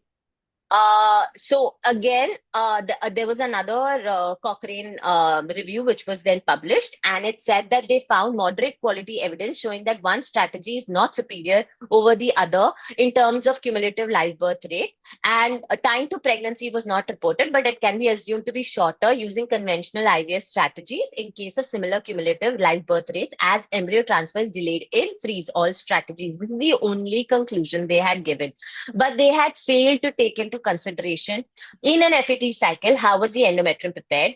Was it a natural cycle FET? Was it a hormone replacement cycle FET? Was it a modified natural cycle FET? How many days of progesterone was the endometrium exposed to if HRT was given? In a natural cycle FET, was progesterone given after the embryo was transferred, not given after the embryo was transferred? A lot of factors and a lot of questions were not answered. So to say that both the strategies are equal was a little bit of an understatement, because some of the studies were not done with the same variable into perspective. So I feel that we should try to do a randomized control trial where all these factors are taken into consideration. Only one protocol is used and only one, the similar days of progesterone exposure is given to the endometrium. Right now, coming to the progesterone that was given to a lot of women, and I've studied a lot of papers to make this talk, that a lot of people gave injectable progesterone because they felt that that was superior to the other formulation of progesterone for endometrium receptivity. Specifically, people from the United States of America believe that injectable progesterone is much safer and better in terms of progesterone, serum progesterone levels and endometrium receptivity when coming to doing a frozen embryo transfer or, embryo transfer. And they do not believe in a lot of vaginal progesterone as well as oral progesterone. Again, oral progesterone having its own baggage that it carries because of various studies that were published in the past, but also talking about immunomodulation that comes with the dydrogesterone group of drug that is being kind of promoted. So there were a lot of papers with conflicting views about the progesterone that you can use in a frozen embryo transfer cycle. This again was from the New England Journal of Medicine, again a very high impact journal of medicine, where they spoke about transfer of fresh versus frozen embryo transfers in ovulatory women. And it said it doesn't differ between fresh embryo transfer and frozen embryo transfer among ovulatory women with infertility, but frozen embryo transfer resulted in a lower risk of ovarian hyperstimulation syndrome. Again, in this journal, they did not talk about in what kind of cycle was the frozen embryo transfer done. They just spoke about frozen embryo transfer and fresh embryo transfer, but how do you prepare the endometrium is also very, very, very important. This was a very interesting study where they did a gene expression profile of human endometrium receptivity, comparison between natural and stimulated cycles for the same patients, where in the materials and methods it was written that the LH surge was felt by the patient herself, which was, I felt, very, very erratic because the patient cannot feel the LH surge. And even the LH strips that are given to us given to the patient are sometimes not very accurate while measuring the LH surge, because the LH surge could have happened at any time and the woman may be testing it later. And if, it could come negative even after the LH surge has happened. So, LH surge being estimated by the patient herself was, I think, it was a loose end that needed to be tied. It didn't really make sense in this study. Again, now this paper was found where they spoke about cryopreserved cord embryo transfer in spontaneous natural cycle and compared to modified natural cycle, which I've been talking about. Now, this cycle actually compared two kind of natural cycles that we talk about, right? Spontaneous natural cycle where they did not do any kind of intervention versus natural cycle in which they give an HCG trigger to make sure that the ovulation happens and they could time the frozen embryo transfer. And then the conclusion resulted that there was a superiority of the natural cycle as compared with natural cycle controlled by HCG. So modified natural cycle was a little inferior to the natural cycle without any kind of intervention when it came to cryo-thawed embryo transfer cycles. So this paper had a clear-cut answer for us, saying that when you come to prepare the endometrium without HRT, if natural cycle is being done, whether you give HCG or don't give HCG, when you don't give HCG, there is a higher success rate than when you give HCG. Again, there were a lot of papers which said that there's an increased preeclampsia risk and reduced aortic compliance in vitro cycles, in FET cycles. But you have to understand, in FET cycles, in HRT cycles, where there's an absence of corpus luteum, of course. Why? Because absence of corpus luteum leads to preeclampsia. So if you're doing a natural cycle or a modified natural cycle, that will take care of the absence of corpus luteum and will decrease the risk of preeclampsia. Thereby, FET kind of frozen embryo transfer kind of absorbed itself from the tag of having a higher rate of preeclampsia. Now comes the question, a lot of people would like to substitute the cycle with GnRH agonist or without GnRH agonist. Of course, I understand that a lot of people would like to down-regulate with agonist to avoid spontaneous runaway ovulation in an E2 progesterone substituted cycle. But is it really necessary? Because if you've given like a high dose of estrogen, I have never seen an ovulation or a runaway ovulation happen. So according to me and according to the studies that I have read, there is no difference, no statistically significant difference in the outcome of frozen thawed embryo transfer cycle in cycles which are treated with decapeptyl, that is agonist, or without agonist, and the success rate was equal. So, and if you're giving HRT, then a high dose of estrogen should take care of the runaway ovulation that you're talking about. So it's really not needed, but if you think that it gives you peace of mind, you can go ahead and use an agonist in your cycle. Now coming to why are we endorsing vitrification? Because technologies have changed. We have come from a long way from then to now. Like everything evolves, our technology has also evolved. Vitrification has evolved from slow freezing to vitrification, and vitrification in itself as a process has also evolved. The finesse of our embryologists to do the procedure has evolved. Our protocols have evolved. Our endometrial preparation techniques have evolved. We are now moving towards natural cycle frozen embryo transfer cycles. So a lot has evolved. We have learned from our past and we are building a better future for ourselves and our patients. So of course, a lot of people are moving towards frozen embryo transfer cycles. So if today, standing today, if I look back 13 years that I've been practicing, I cannot even recognize the practice that I used to do that back then. It is very different. It is evolving. And every time that we are talking about advancements, I think vitrification, freeze all is one of the best advancements that has taken place, along with, of course, pre-implantation genetic testing, etc. But I think vitrification, freeze all techniques have come a long way. It's not only helping us as the clinicians increase the success rate, but also helping women, like we were talking about, with poor ovarian reserve, cryopool their embryos to be able to have their own genetic child. 13 years back, if you asked me to do a self cycle of a woman with 0.8 AMH, I would not even have thought of it. I would directly tell her to go ahead with donor egg IVF. But today we are proudly, all of us are able to handle cases with low ovarian reserve and low AMH only because we know that we stand with a strong backing of something like vitrification and a very strong embryology team, which is so well trained in our vitrification program. So in the conclusion, I like to say there are very few and insufficient RCTs assessing the different methods of endometrial preparation prior to FET. The present data supports the complete and detailed natural cycle in normal cyclical patients.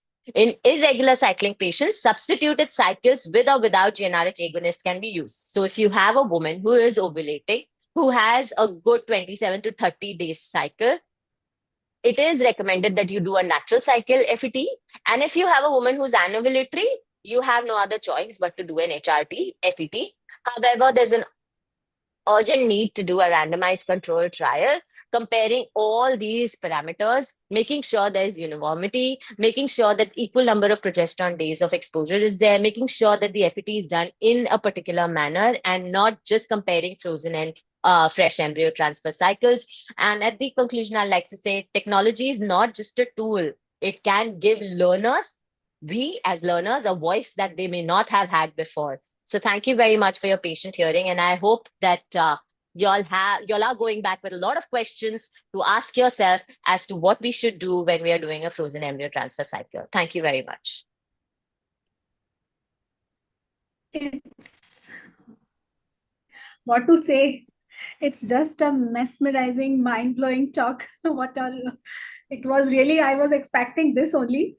And we are really very much, it's very practical also what you talked about. But one thing I want to say that you said the heroine is progesterone. What is your say about the estrogen? I think estrogen, the body is like I said, natural cycle is always there. So, the body is already making the estrogen. Whatever receptivity, the secretory changes in the endometrium only takes place because of the exposure to progesterone. The endometrium only becomes receptive because of the progesterone, not because of estrogen. So if you see in an anovulatory cycle in a woman with PCOS, there is unopposed estrogen. There's always estrogen. हमें estrogen की कमी नहीं है. The progesterone doesn't come in these women, and that's why the endometrium never becomes receptive. So the god hormone is progesterone when it comes to endometrium receptivity. Ritu, I want to ask a question that nowadays I'm also using some patients, I'm putting them on letrozole. Yes, too, in order to predict the ovulation, because letrozole is a molecule which is just like you can predict how it acts, everything. But there were a couple of patients who were mild to moderate PCO, where after HCG, naturally I gave letrozole, I gave 5K HCG, urinary HCG, ovulation did not happen. So the follicles remain the same size. Now, how do you plan your frozen embryo transfer? Ma'am, you cannot plan your frozen. If ovulation is not taking place, how will we plan our because the progesterone, it will only come after ovulation. If you go back to the basics, the ovulation will happen and progesterone will only come when there's ovulation. So if just in case, if by 5,000 HCG, ovulation is not happening, maybe we can try increasing the dose to 10,000 HCG or using a recombinant Ovitrel kind of molecule where ovulation we can try it. I don't know what will happen because I've never used letrozole for inducing ovulation, but it should not be a factor why ovulation is not happening. Maybe we can try with a 10,000 HCG or 250 of recombinant HCG. This issue was also discussed in ISAR Aspire in Pune, I think a couple of months back. Anu was there. I was there. Yeah, so there was a panel which was being moderated by Dr. Sunita Tandulwadkar and Dr. Pai. And they were questioning all international speakers. And I distinctly remember they said that it doesn't matter whether ovulation happens or not. You just proceed your FET. Remember, Anu? And we No, was so yes. ma'am, if you are proceeding with the FET, that means you are not doing you're doing a modified natural cycle where you will substitute progesterone from outside. Yes, If you yes. are if you're substituting progesterone, then how does it matter? Because you're exposing the endometrium to the progesterone. But the corpus I luteum. am talking. But the corpus doesn't- Ma'am, see, when an HRT cycle, in an HRT cycle, there's no corpus luteum, but we are exposing the endometrium from exogenous progesterone, and in that also we are getting success rate. I am talking about something where you're not giving exogenous progesterone. So if you're not giving exogenous progesterone and you're completely relying on the corpus luteum to take over the role of exposing your endometrium to progesterone, then you cannot do the FET without ovulation.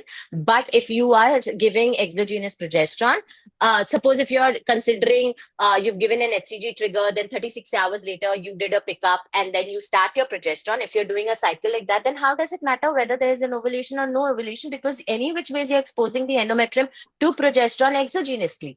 I'm talking about endogenous exposure to progesterone. So if there is no ovulation, but you're exogenously exposing the endometrium to progesterone, we can proceed however it is.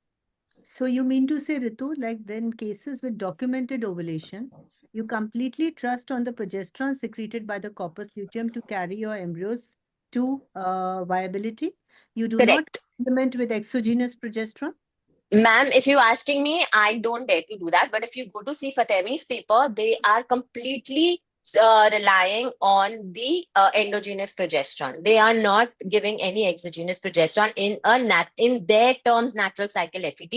If you have given anything exogenously like an HCG or progesterone, then they're calling it a supported natural cycle FET, which makes sense actually, because then there is nothing natural about it. Yeah.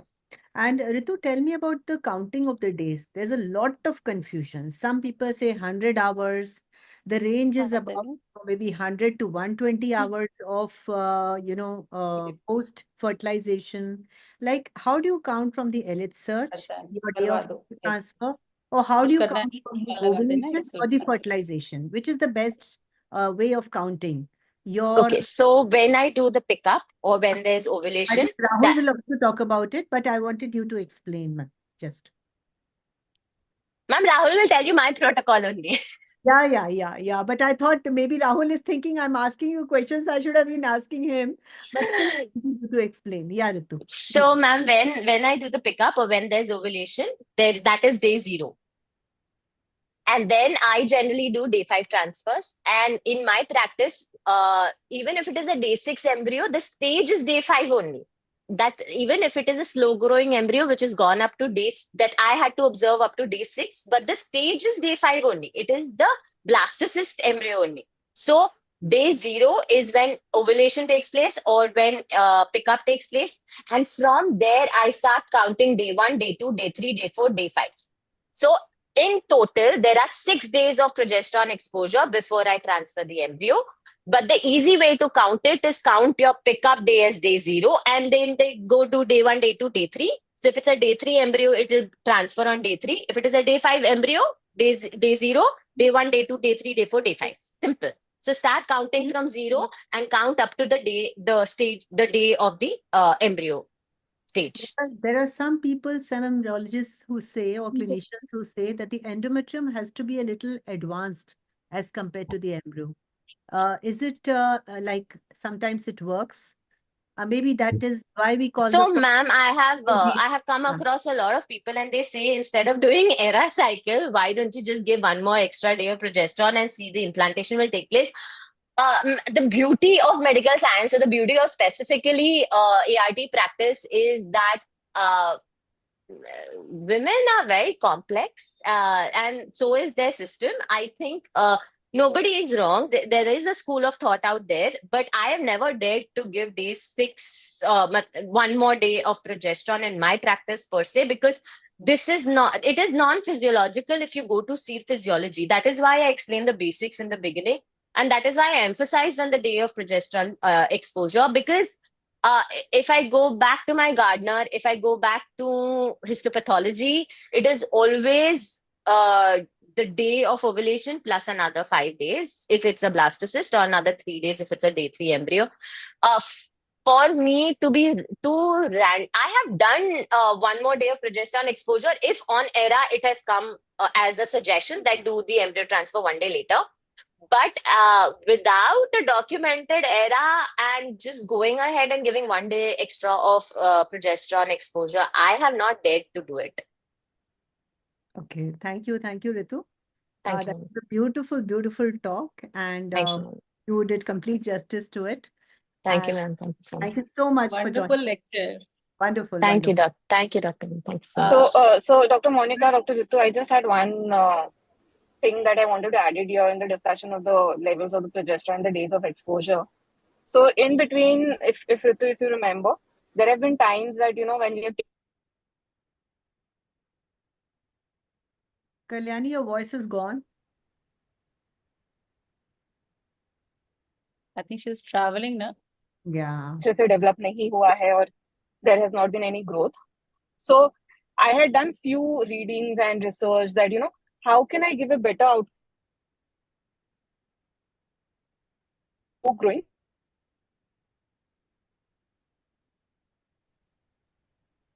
Kalyani, we can't hear you. I think we'll ask her to put that in the group, whatever input she has. You freeze this embryo, but when you do the frozen transfer, so technically what we are going to do, because we are frozen on day 6, we are going to make the exposure for 5 days and do the transfer on day 5 of the progesterone. That's 0 + 5, what Ritu said. So is even if it's on day 5, day 6, or day 7, if it's it's an compaction, do the exposure of the endometrium only for that 4 days of what the stage of that embryo is, and then do the transfer. So your understanding is basically the synchronization of the endometrium and of the embryo which is taking place. So that is just I wanted to make a note of it.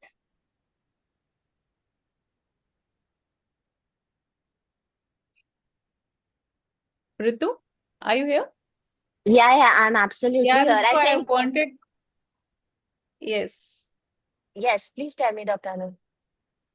I'm here. I wanted to ask you, you are doing natural cycle or modified natural cycles?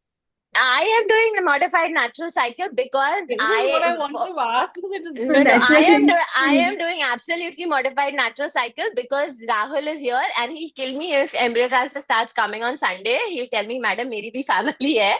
So, no, I'm doing modified natural cycle because I like to be a little bit in control. If I don't like to lose control over my cycles because then they become very erratic. And then what if the ovulation takes place in night and I am not aware about it and the patient comes, I get very scared. But this is the research that I have done. And I have heard a lot of talks. And so I just wanted to put it out there that this is something that people can do if they have the support system to do a natural cycle, to be very, very honest, because you need a lot. Maybe you're not available, maybe you are not available to do a scan, because to do a natural cycle, you'll have to do daily scans waiting for the ovulation to take place. So if you so if you have the support system, if you have a support staff, if you have Rahul, are you listening? Complying embryologist, then maybe you can do it. But no, I'm not doing it. I am doing modified natural. So you give trigger in the natural cycle, you give trigger to plan the. Yes. So, Dr. Pragya, I give trigger when I feel the follicle size is around 18 millimeters. I give a trigger and then I assume that I did a pickup after 36 hours. And then I start my progesterone exposure. So do you feel any use of letrozole adding in the FET cycle? So if suppose I have tried to do a natural cycle FET and I've not got a recruitment of dominant follicle, then in the next cycle, I can consider using some kind of ovulation, maybe letrozole, or maybe a very small dose of gonadotropin. That can be considered. I will never use a clomiphene citrate because it has anti-estrogenic effect on the endometrium. It's out of the question. So yes, letrozole or a very what should I say, homeopathic dose of gonadotropin can be used to get your dominant follicle. Yes. Mimic. Yeah. Yes. Letrozole gives you a good endometrium as well. Whatever cycles letrozole, it gives you a very fantastic that Andromet. kind appearance. So I really love letrozole in that part. Even I am using letrozole in these cycles. It Modify gives that wonderful cycle. results. In The your cycle I- control. yeah. cycle, Ritu, So it gives little. when you give the HCG, do you document the ovulation? Yes, ma'am, I do. Okay. So that is once you document, you start counting the days. Yes, ma'am. Yes, ma'am. Right, right. But if So even when if you it give doesn't ovulate, HCG, we can start LPS. Yes, we can definitely. But वो ovulation देख के So एक you satisfaction start, मिल जाता है. So I do a ultrasound. हाँ, बस वो अपने satisfaction like you के have लिए done. Absolutely. always start. So you after HCG trigger, after 36 hours, you see the ovulation, or by the next day you start, or 36 No, hours? no. After 36 hours, I make sure I do an ultrasound and confirm ovulation and then start progesterone. Then start 012. Okay, so just mimic the OPU. Okay, I Yes, think yes. I start the third talk. We are just, past 7:30 now. And Dr. Rahul Yeah. is for his, I think we can We connect. really enjoyed. Yeah. So the third talk, please. Dr. Nandini is there or Purva, you are doing it? Good evening, ma'am. I'm there, ma'am. Yeah, Nandini. Good evening to one and all. Our third talk is purely on an embryology by a very eminent speaker, Dr. Rahul Salve, sir, and he will be speaking on vitrification and IVF, the science behind freeze-all. Our session will be chaired by Dr. Monica Singh, ma'am. Can we have a CV, please?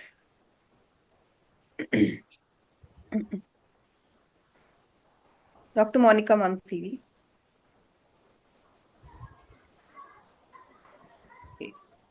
Madam is National Executive Member of ISAR. Madam is the Founder President of ISOPAP Chapter of Bhopal. Madam is the Vice President of Bhopal Obskyne Society, and she's also the Vice President of Bhopal Menopausal Society. It's She's okay, the Nandini. It's okay, Nandini. I think I'll just share the session because Randhir is not available. So I'm, filling his spot. And I think I'm the only chairperson. Yes, ma'am. Yes, ma'am. I request Madam to kindly introduce the speaker for today. Thank you, ma'am. Of course. So it's a great honor and pleasure for me to introduce Dr. Rahul Salve. And thank you, Ritu, for introducing me to Dr. Rahul.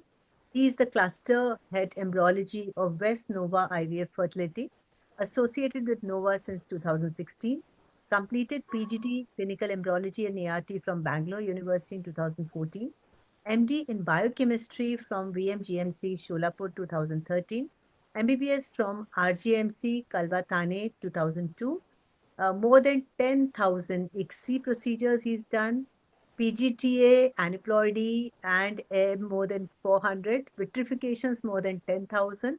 And he has also recently authored a chapter in a book called ABCD in ART and sperm selection strategies.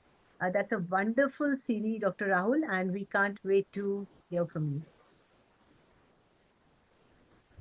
Okay.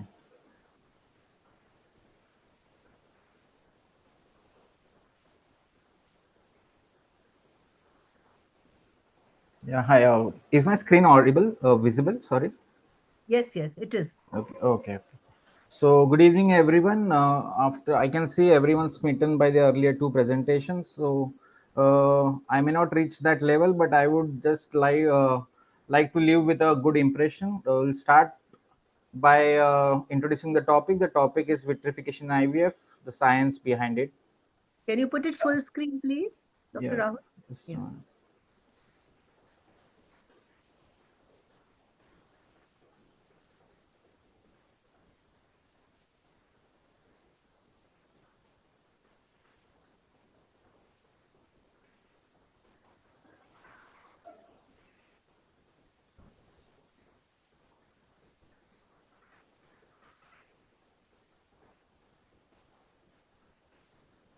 Is it visible now? No, it's not full screen. It's still in the normal mode, normal view. That's fine.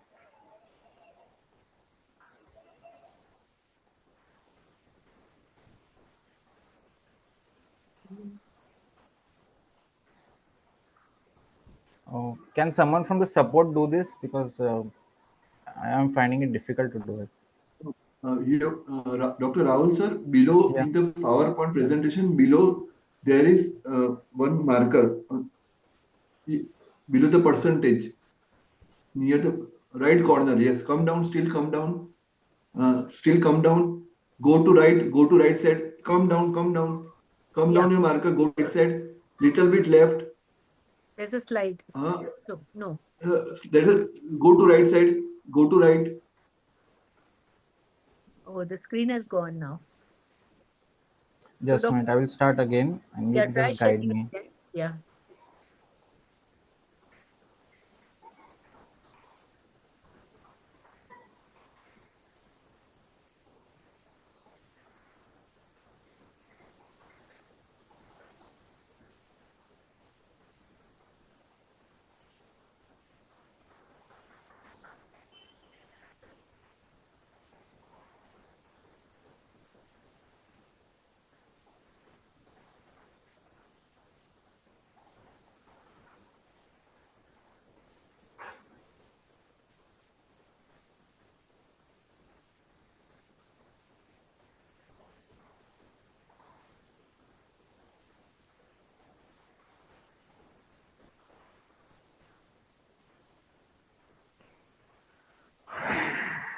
Now still it's normal mode.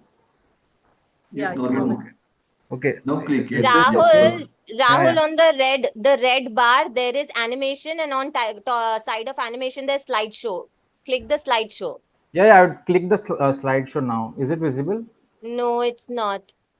Go to the top. Go to the top.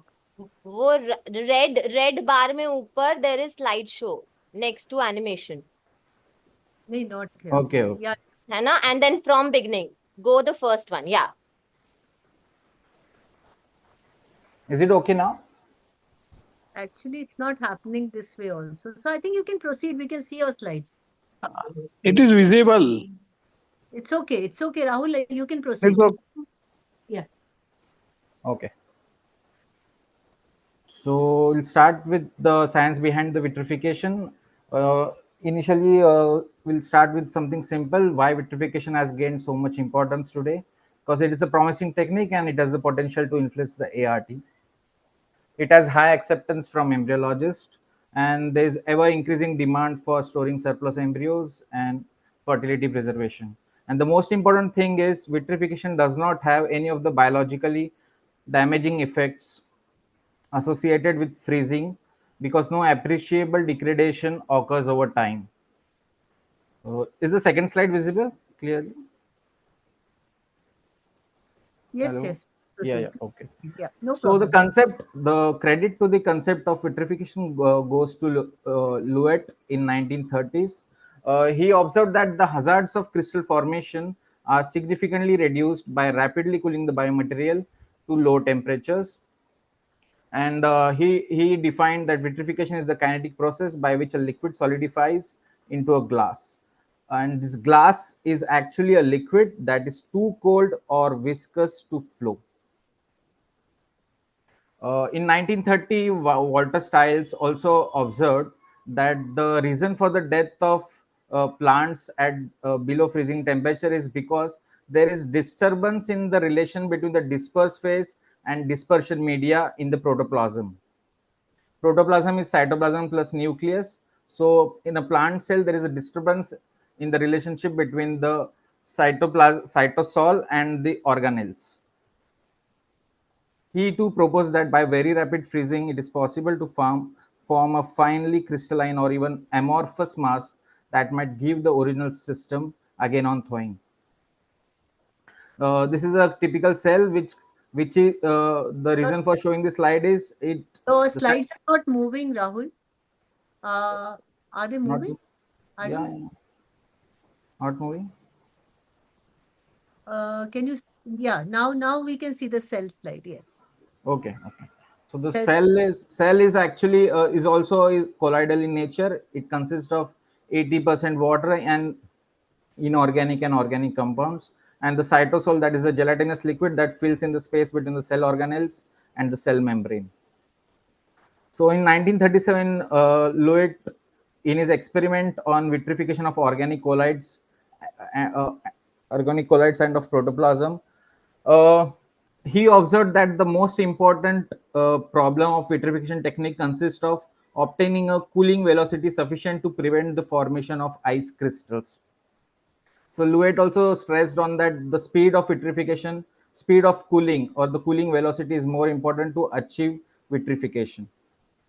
Now this is the most important slide, that is which is the mechanism of vitrification. Vitrification refers to a process wherein solidification of a liquid occurs to form a glass like state, not by ice formation but by extreme elevation in viscosity during the process of cooling. Now this extreme elevation in the viscosity during cooling is achieved by cryoprotectants. So viscosity is due to the presence of cryoprotectants. This is the reason for mentioning this first point. Now, while being cooled to extremely low temperature, this liquid will meet its glass transition temperature, at which the change from liquid to solid phase occurs. So just to make a note from this point is that there is certain thing called as glass transition temperature at which glass formation occurs. Then when in a glass state, the solution is technically liquid but is too cool to flow. And the most important thing why vitrification has gained importance is because throughout cooling at lower and lower temperatures, the molecules will remain in the same disorganized way as they are when in a liquid state. Means the stage of the embryo or oocyte frozen will continue for several years during when the embryos are stored after vitrification, and it will be the same on thawing. And the physical properties of the liquid are now comparable to those of a solid. Therefore, molecules are held in the same pattern throughout the whole process. Now, this is a hypothetical phase diagram of aqueous solution of cryoprotectants. Now, can you see my cursor moving on this graph? Is my cursor visible on the graph? This I cannot see the slide moving. We are on mechanism of vitrification. Okay, I think there's some delay. Yeah.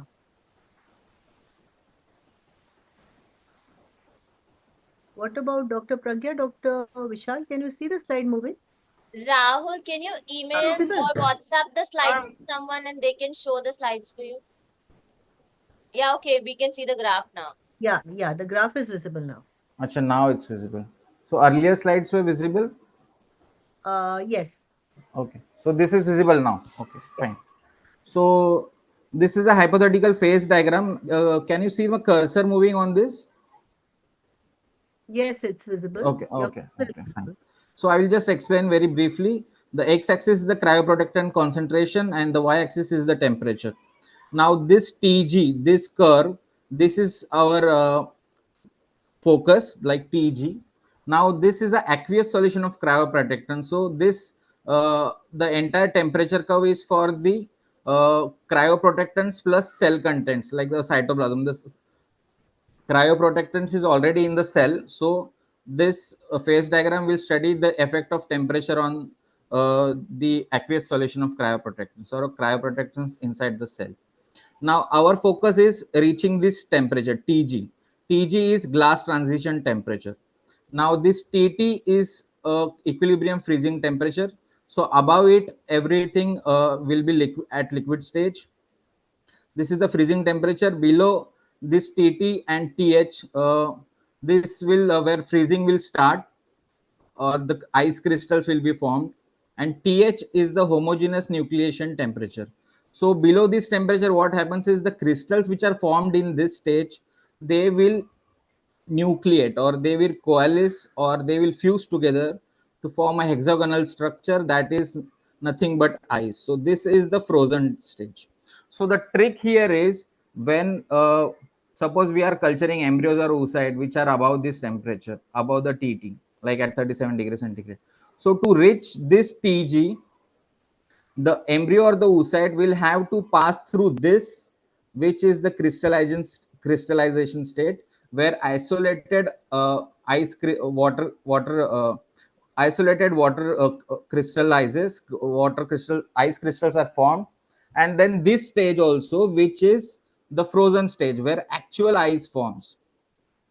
So on the x-axis, this is the cryoprotectant concentration. If you see, the higher the cryoprotectant concentration, the lower, or the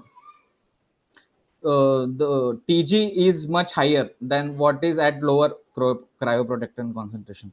But the trick is, as we increase the cryoprotectant concentration, because of the toxicity, it could damage the cell.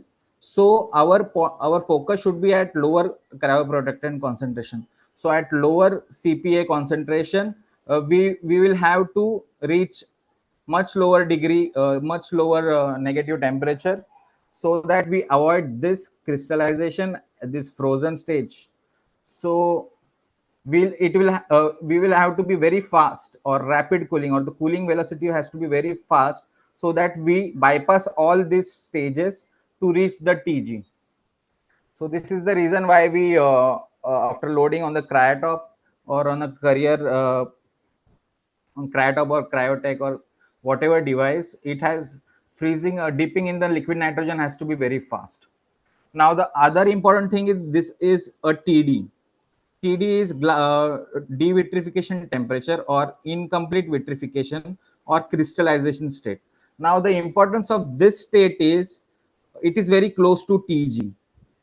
So suppose we have frozen and kept it at the Tg, and we have stored it.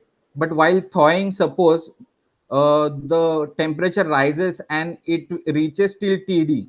So ice crystals will be formed again, and it will damage the embryo or oocyte. So while thawing also, it has to be so fast that we will have to bypass this TD, or crystallization state, or devitrification, this frozen state, and this crystallization state, and again. So this is the reason why while thawing also, we within a second we take out the cryotop and dip it at 37-degree TS solution. So this we have to bypass these three stages. So the main purpose of this phase diagram is to show that the speed of the cooling velocity has to be fast, because we have to bypass three stages on vitrification also and on thawing also. This is the more simplified graphical presentation. It's similar to the previous, like above this TT, it's in liquid phase. This is the ice phase. This is the crystallization or ice nucleation zone, and this is the glass transition temperature. Now, are my slides moving? Yes, Yes. Okay. So now we'll look at that the point which I mentioned earlier, like this. Throughout cooling at lower and lower temperature, the molecules will remain in the same disorganized way as they are in a liquid state.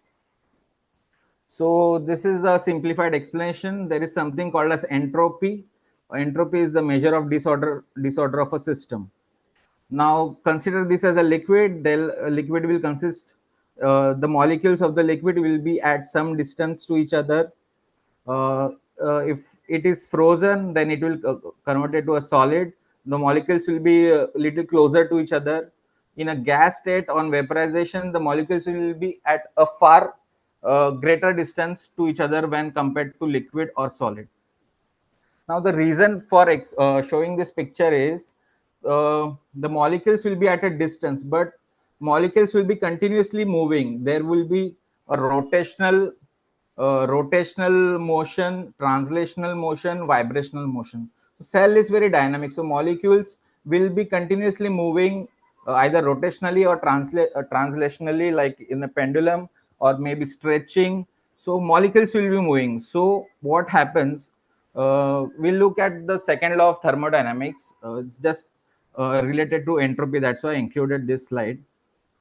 The second law of thermodynamics states that the state of entropy of the entire universe as an isolated system will always increase over time. The important point is isolated system. So the second, it also states that changes in the entropy in the universe can never be negative. Now, just interest, will not look at the below points. So the important point over here is the second law also states that changes in the entropy in the universe can never be negative. We'll focus on these slides also.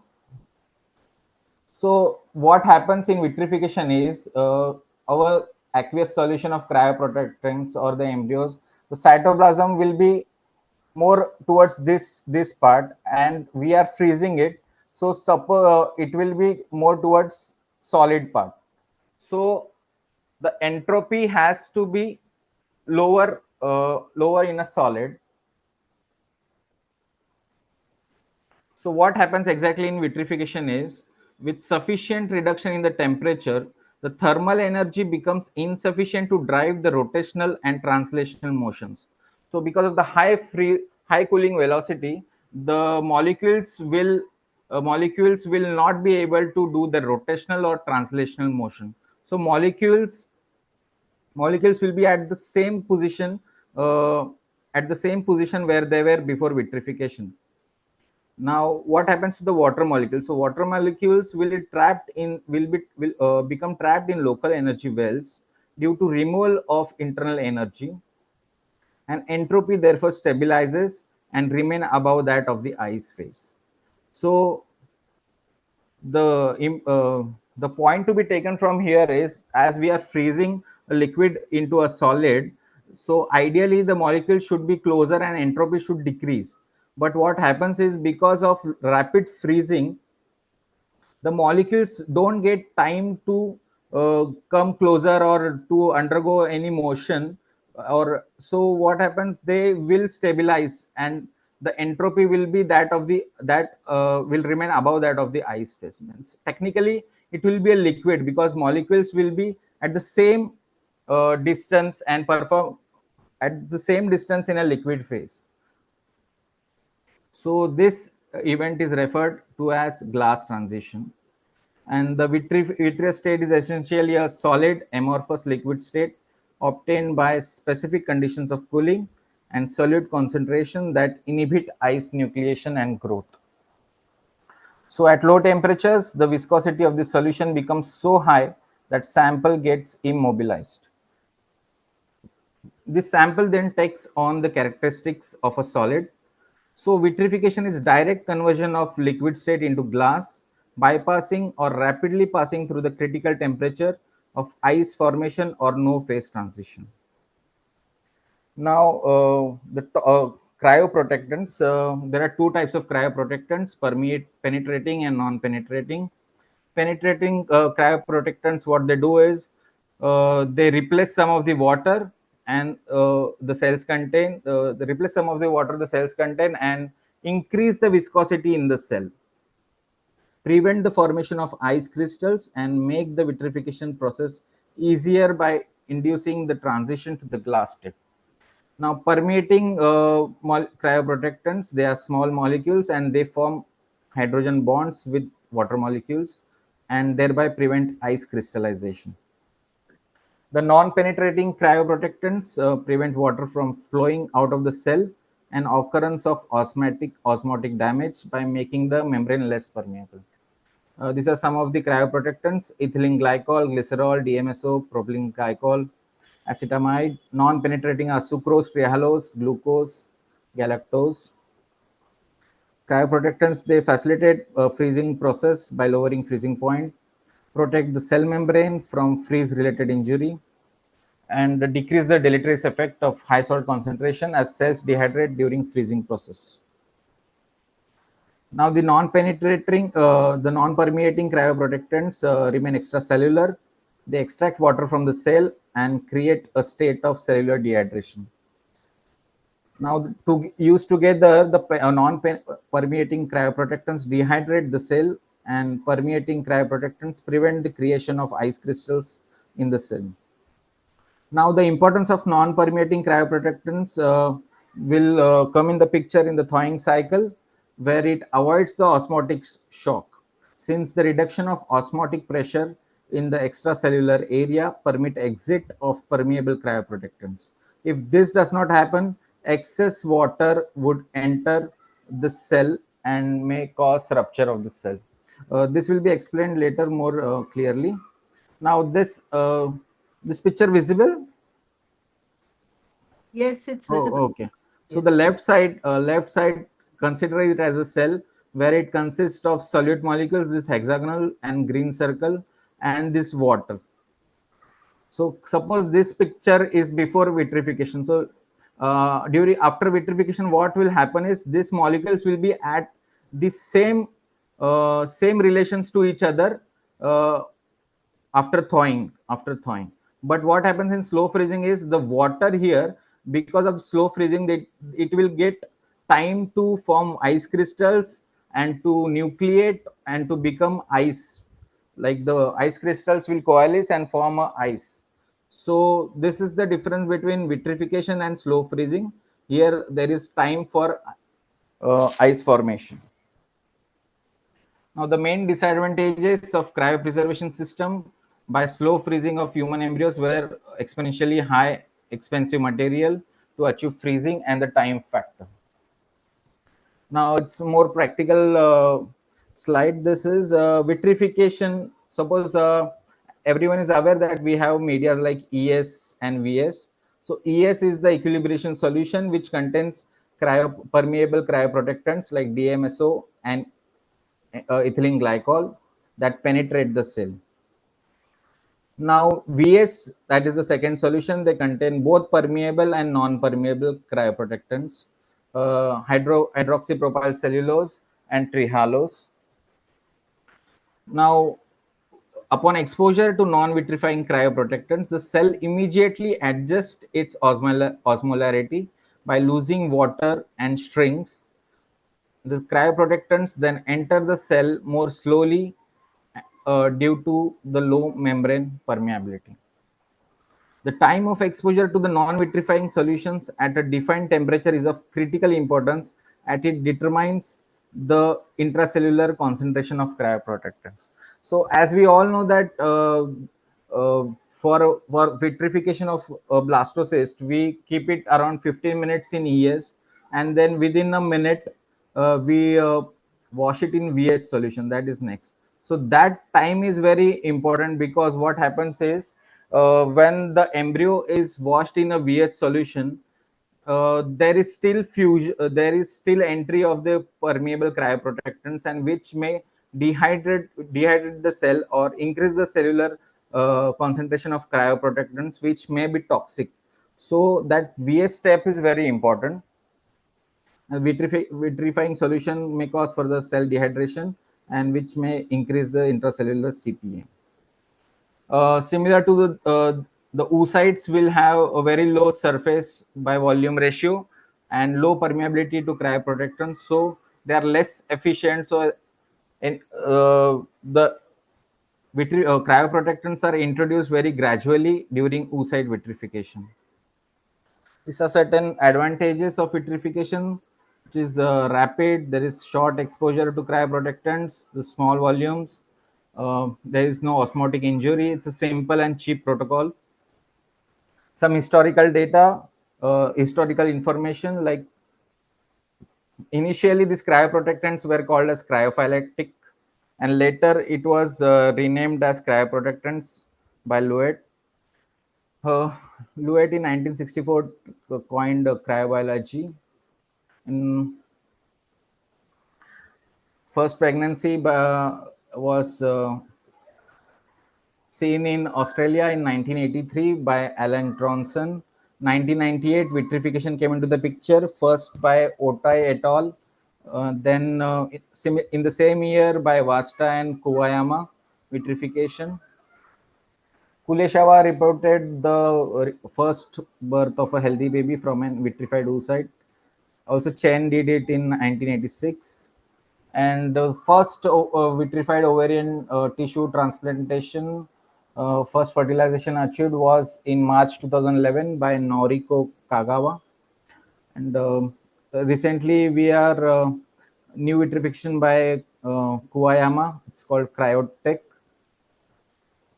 Then, yeah, thank you for this opportunity to the Synergy 4 Club. It's Thank open to you. questions. Yeah. Thank you, Rahul. That was really, really, great and like a thriller sort of, a very high-tech lecture. And we came to know so many things. Of course, a few things, DMSO and all those things we knew. But tell me just a technical sort of question. You said the permeating cryoprotectants are all those chemicals, and the non-permeating are the sucralose and glucose and everything. So Yeah. those appear to be organic molecules. So these organic molecules do not permeate and the chemicals permeate. How is it? Uh, I mean, Actually, yeah. yeah. Basically, the difference between permeating and non-permeating is the molecular size. Like if they are smaller than 400 Daltons, then it is permeable. If the size of the oligosaccharides are more than 400 Daltons, it becomes impermeable to a cell membrane. Okay. So So it's which, just the molecular size, nothing so chemical. which Yeah. ones do you think are better? The permeating ones or the non-permeating cryoprotectants are better? As far No, as both are important. Both are important. The main thing what the permeating cryoprotectant does is like in the equilibration stages, like 12 to 15 minutes, when we keep the embryo or oocyte in the ES, it will enter the cell. It will remove some water molecules, and whatever water molecules are left, this will form hydrogen bonds with those water molecules, which will make the cytoplasm more viscous.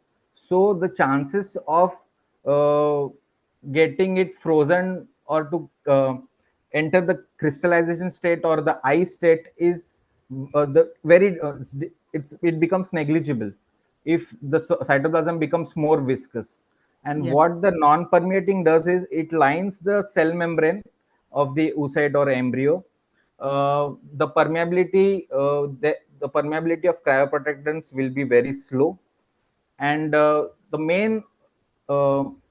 main function of non-permeating cryoprotectants will be in the thawing cycle. What happens is when we do that TS and DS steps, what happens is because of this cryoprotectants, there is cellular dehydration.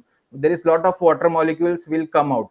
So intracellularly, the salt ion concentration will be high. So suppose when during thawing, what happens if the embryo becomes like it's a collapse thing, it's a high salt concentration, it's very little water. When we introduce in thawing, where the solution is very hypotonic, like it's not so concentrated. So because of this high salt concentration, it will attract water inside the cell or oocyte or embryo. So to prevent this, there is this non-permeating will line the cell membrane. So what will happen, there will be a, as this decreases the cell permeability, slowly water molecules will enter the oocyte or the embryo. Because if this non-permeable cryoprotectants were not there, water would just gush inside the cell. It will just blow the oocyte or the embryo. So this non-permeating cryoprotectants will is of more importance in the thawing state. Yeah. Yeah, that's a very important point. So Yes. I think ideally, ideal vitrification for an embryologist would be one where all all the gametes and all the embryos, they survive the thawing process. Yes. You get 100% thaw. That is what you are targeting. Yes. So Yes. yes, so that is how technology should progress, and really very good.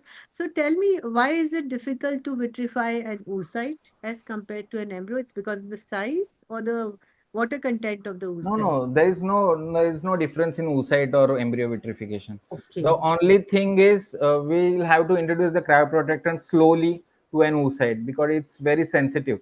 So there is only the difference that we just introduce the equilibrium solution very gently, like every 3 minutes we increase the volume. Other Oh, than that, there is no difference in the oocyte vitrification or embryo vitrification. thank you very much, Dr. Rahul. That was a befitting ending to the, you know, the flow of talks which were created by Dr. Kalyani and Dr. Ritu.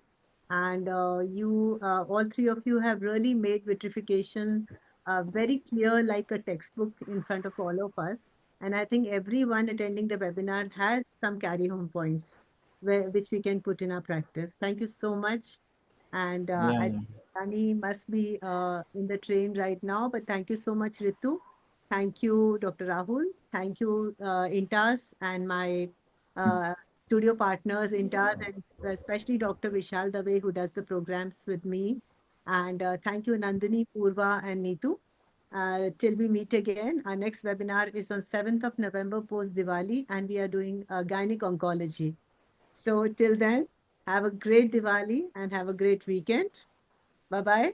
Thank you. Thank you, ma'am. Happy Diwali, everyone. Thank you. Bye-bye. Bye.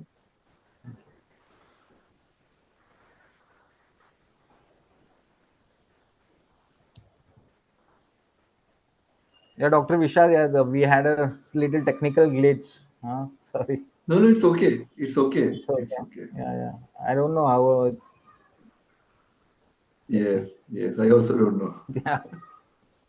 Fine. Okay, bye. Nice meeting It was a good talk. I also understand. Basically, I am gynecologist working as a full-time medical advisor to Intas Pharmaceuticals. Okay. So I could understand your talk also. It's really interesting. Vitrification. I don't know how much of this all the consultants might have. The entropy concept really means I could understand what you are trying to tell. We don't directly, it's passing one phase and directly going into glasses without ice formation. Yes. That I could get what you're trying to tell. Yeah. I think. Thank you very much. Yeah. Thank you for listening that patiently and focusing on that entropy point. Yeah, I really made an effort to like stress, but somehow this delay, I think they got me on back foot for some time. Yes. Thank you Hello. very much, sir. Thank you. Yes, Hello. you can end the meeting. Support team, you can end the Okay, sir. meeting. Yeah, sir. Thank you so much. Thank you.